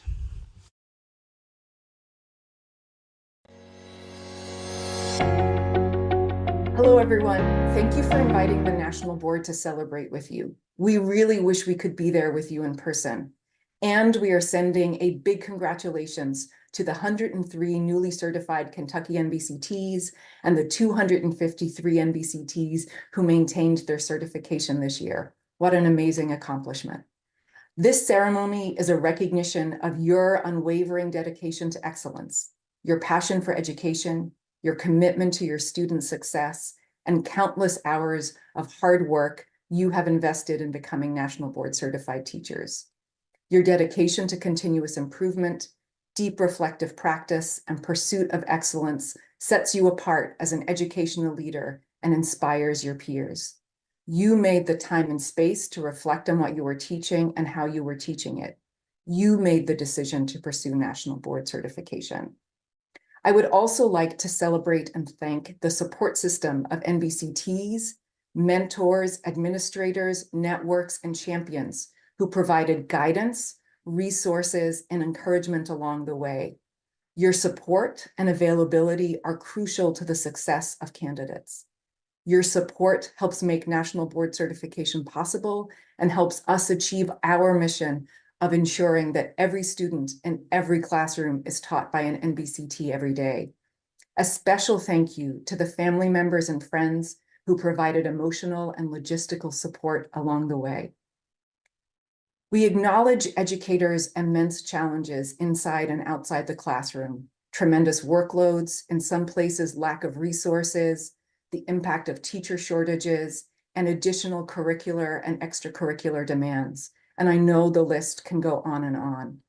As an NBCT, you are a solution and a catalyst for change, and there are so many ways to continue your great work. Before I share some examples of ways that you can continue that work, I want to say that what you are doing is already enough. And if you are inspired by some of the ideas I'm about to share with you, we would love to partner with you in the coming months and years, because we need your insight. We encourage you to consider being assessors, ambassadors, advocates, and agents of influence for your students and the profession. We are currently recruiting for assessors. As an NBCT, you have already internalized the portfolio requirements, the standards, and the rubrics. And as you probably know, this work happens over the summer months. We also need your expertise. The revisions to our standards will require the input of NBCTs as part of the huge undertaking to ensure the National Board Certification process continues to be a by teachers for teachers process. Our profession needs your voice.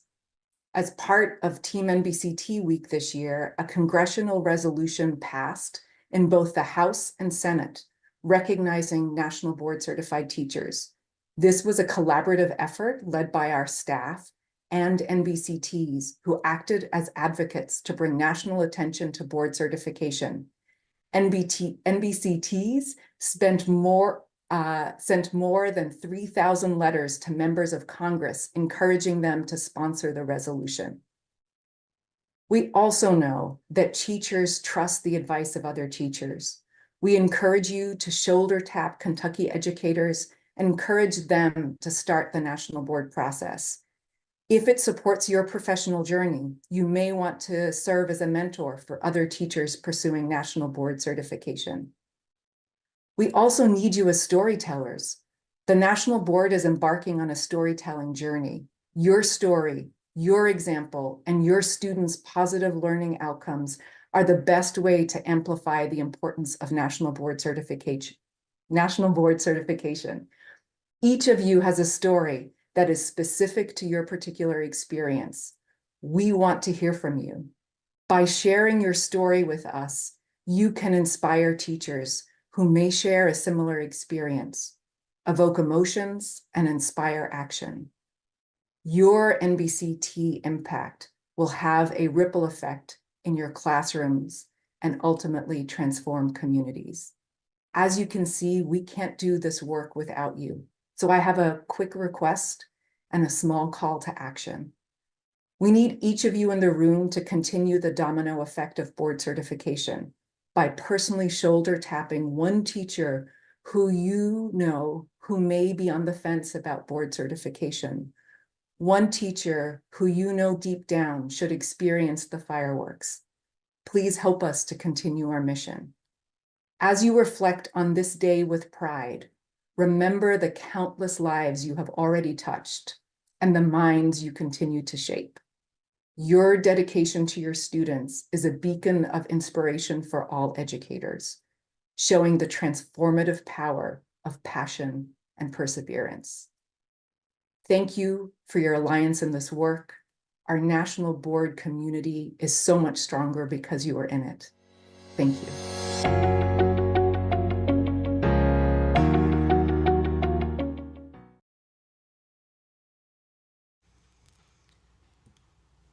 I would now like to move on to our Kentucky National Board Network Champion Award. This year, the members nominated and elected 2 Kentuckians who have shown support for furthering our mission of spreading accomplished teaching to improve student learning in the Commonwealth. This year, the first Kentucky National Board Certified Teacher Network Champion Award goes to Suzanne Farmer.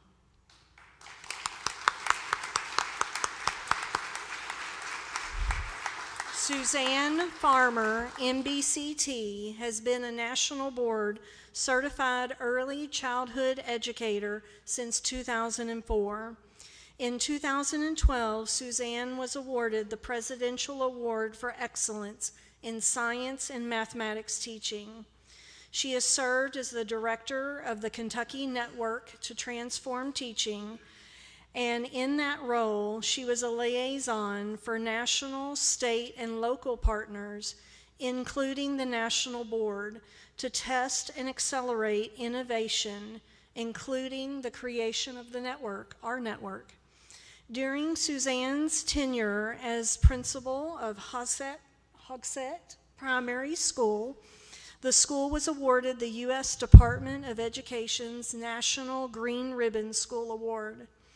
Suzanne has served as chairperson of the Commissioner's Principal Advisory Council and is currently on the Kentucky United We Learn Council as the co-chair of the Accelerating Innovation Committee.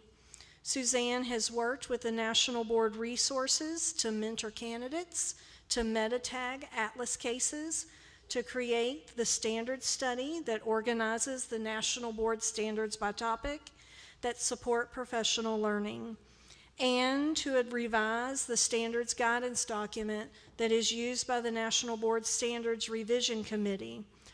Suzanne's current role is as a Chief Academic Officer of the Danville Independent Schools, and most recently, Suzanne changed district policy to reward NBCTs with stipends regardless of their role, valuing their expertise. Congratulations, Suzanne.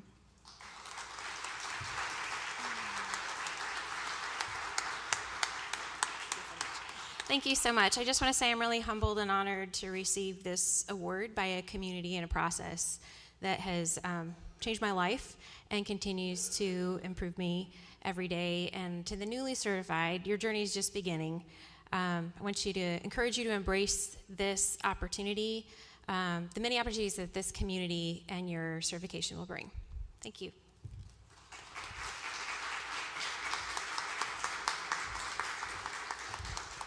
Congratulations, Suzanne. The second NBCT Network Champion Award goes to Dr. Angela Gunter. Dr. Angela Gunter has been a National Board Certified Teacher in the area of adolescent and young adulthood English language arts since 2007. When the Kentucky National Board Teacher Network was formed, Angie helped the board shape its bylaws and served as advocacy chair. She also worked with a group of educators connecting the national board process with Literacy Design Collaborative. Over her many years of providing NBCT candidate support in professional learning, Angie has worked with NBCT candidates in 14 of the 16 certification areas at various developmental levels. Currently, Angie is the District Literacy Instructional Coach and Gifted and Talented Coordinator for Davis County Public Schools. She also serves as a Disciplinary Literacy Cadre Leader for GRREC Ed and is an adjunct in the Education Department at Western Kentucky University, teaching both undergraduate and graduate courses.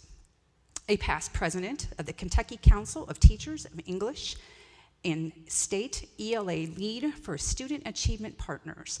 Angie has worked in several roles connected to professional learning across the state, including CTEPS, the National Math and Science Initiative, Hope Street Teacher Fellows at Advanced Kentucky, and Kentucky Literacy and Intervention Project.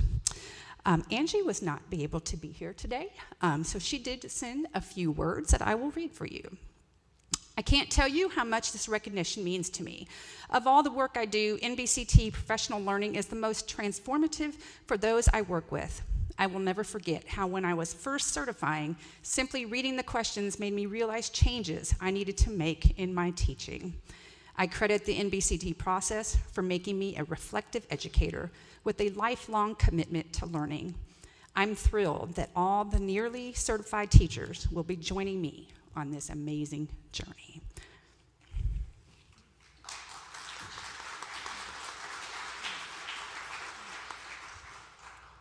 She's subbing so that our teachers could come, and she said to tell you the students have been great today. You have great students.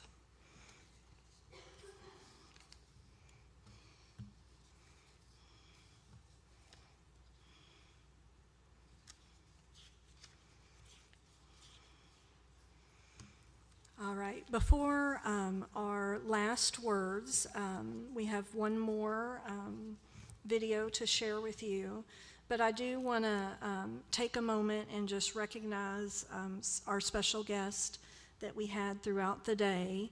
Brian Darnell, our Associate Commissioner, was with us and served on our panel as you came in.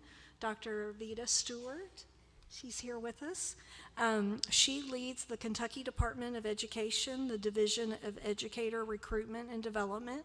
She's a former teacher. She's from Owensboro, media specialist, family and community engagement liaison, and a principal. You've been in education for over 25 years. And I also just want to recognize Lisa, thank you, Riley. She's our teacher representative on the Kentucky Board of Education.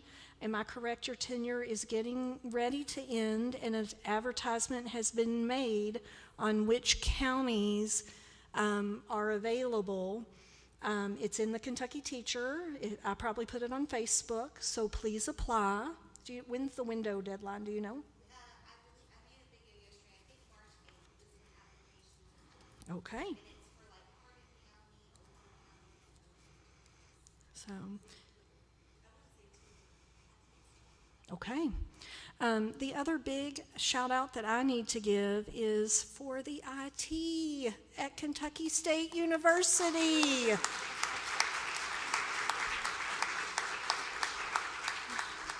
Thank you for advancing my slides when I didn't. Thank you for changing the slides right at the last minute. Jonathan Palmer, and I assume these are some of your students in training. No, they're here. They're part of the team, she says. Thank you for everything, for the changes in the stage and last minute edits. So we just can't thank you enough. I mean, I want to do another round of applause for this building. They donated it for us.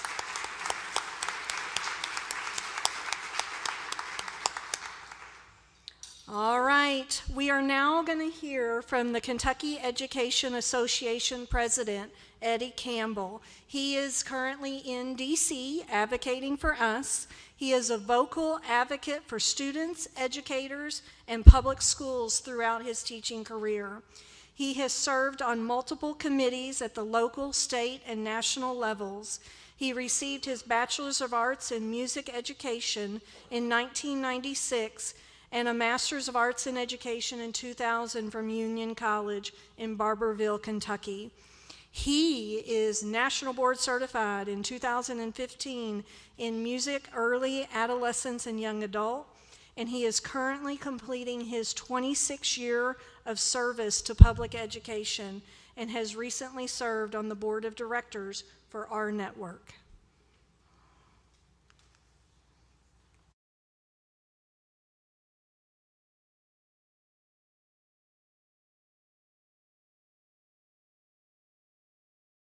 Hello, National Board Certified Teachers, and congratulations on your amazing accomplishment. I wish I could be there to celebrate with you in person today, but I'm in Washington, D.C. advocating for students, educators, and public education. My name is Eddie Campbell, and I'm a middle and high school music teacher for Knox County, Kentucky, currently serving as president of the Kentucky Education Association. And I am a National Board Certified Teacher. And guess what? So are all of you. Right here, right now, right from the very beginning, I want you to own your new and well-deserved title. You should say it out loud. You should add NBCT after your signature. You should put a digital pin on your email. You should put it on a sign in your classroom or outside your classroom door.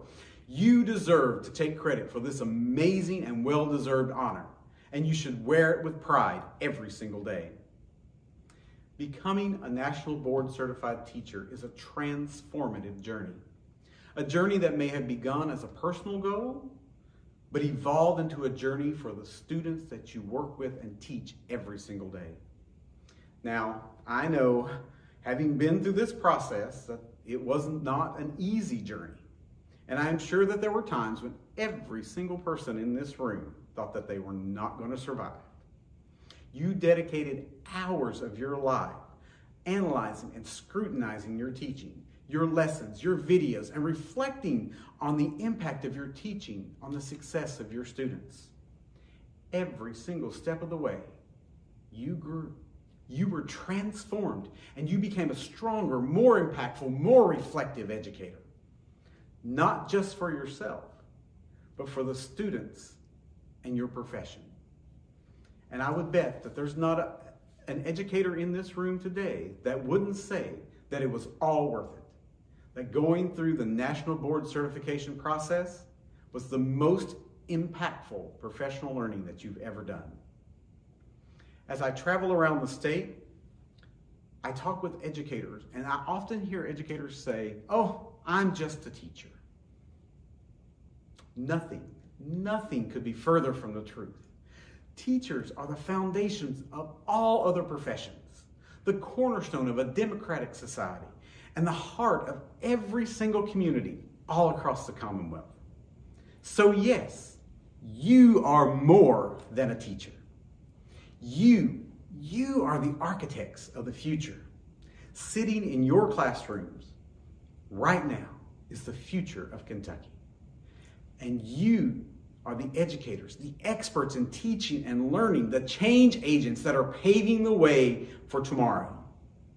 And not only are you building the tomorrow of Kentucky, but you are changing lives, one student at a time. The lessons that you teach, the knowledge that you impart, the encouragement you give, the things that you do for students every single day changes your students' lives little by little. And those changes don't go away. They add up day after day, year after year, and before you know it, you have set your students on a path to success. You have changed their lives. And when you change the life of a student, you are literally changing the world that we live in. So no, you're not just a teacher. And I want to take this opportunity to personally say thank you for all that you do for the students and for the Commonwealth of Kentucky.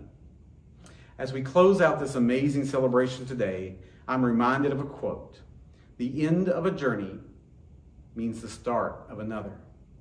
This accomplishment, this recognition is not the end of your journey, but just the beginning. Now is the time to start your next journey. I encourage, no, I challenge you to take your newfound knowledge, your newfound power, take your expertise as an educator, and take every opportunity possible to lead your profession from your classroom. Mentor a new educator that's just beginning their career. Create an evidence-based practice that's going to transform teaching. Share your expertise in teaching and learning with your colleagues. Share your experiences with your colleagues. Lead a PLC. Mentor others on their journey to becoming a national board certified teacher. Host of professional development. Get involved in advocacy for positive policies that will make public education here in the Commonwealth a world-class education for every single student. Or take on some other leadership role in your school or within your district. The possibilities are endless, and you are the expert. You are the expert to be leading our profession right here, right now. Congratulations on your accomplishment of becoming a national board certified teacher. Or if you're doing your recertification, congratulations on the recertification for your national board. And once again, thank you for everything that you do for students and our professions each and every single day. I wish you the best of luck on your new and exciting journey. Again, congratulations.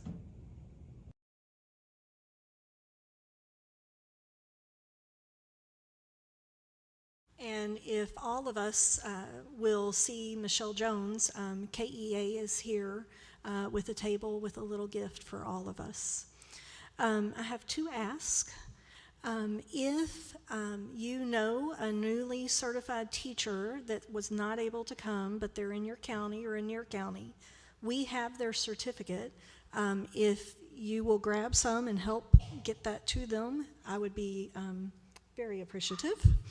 The next ask is, I think we're going to try to go outside and take one photo of the new, photos of the renewals before we leave here. Now, here come directions for the Capitol. If you want to get your cell phone out and take a picture of that. This first one is, if you are ever interested in scheduling a farm tour, they are very interested in partnering with you. So just contact Sierra, and I mean, this is amazing what all we can do here. So if there's an opportunity for you to bring back your students, she wanted to share that. Okay. And here is the directions to the, in just a minute. Everybody good? Okay.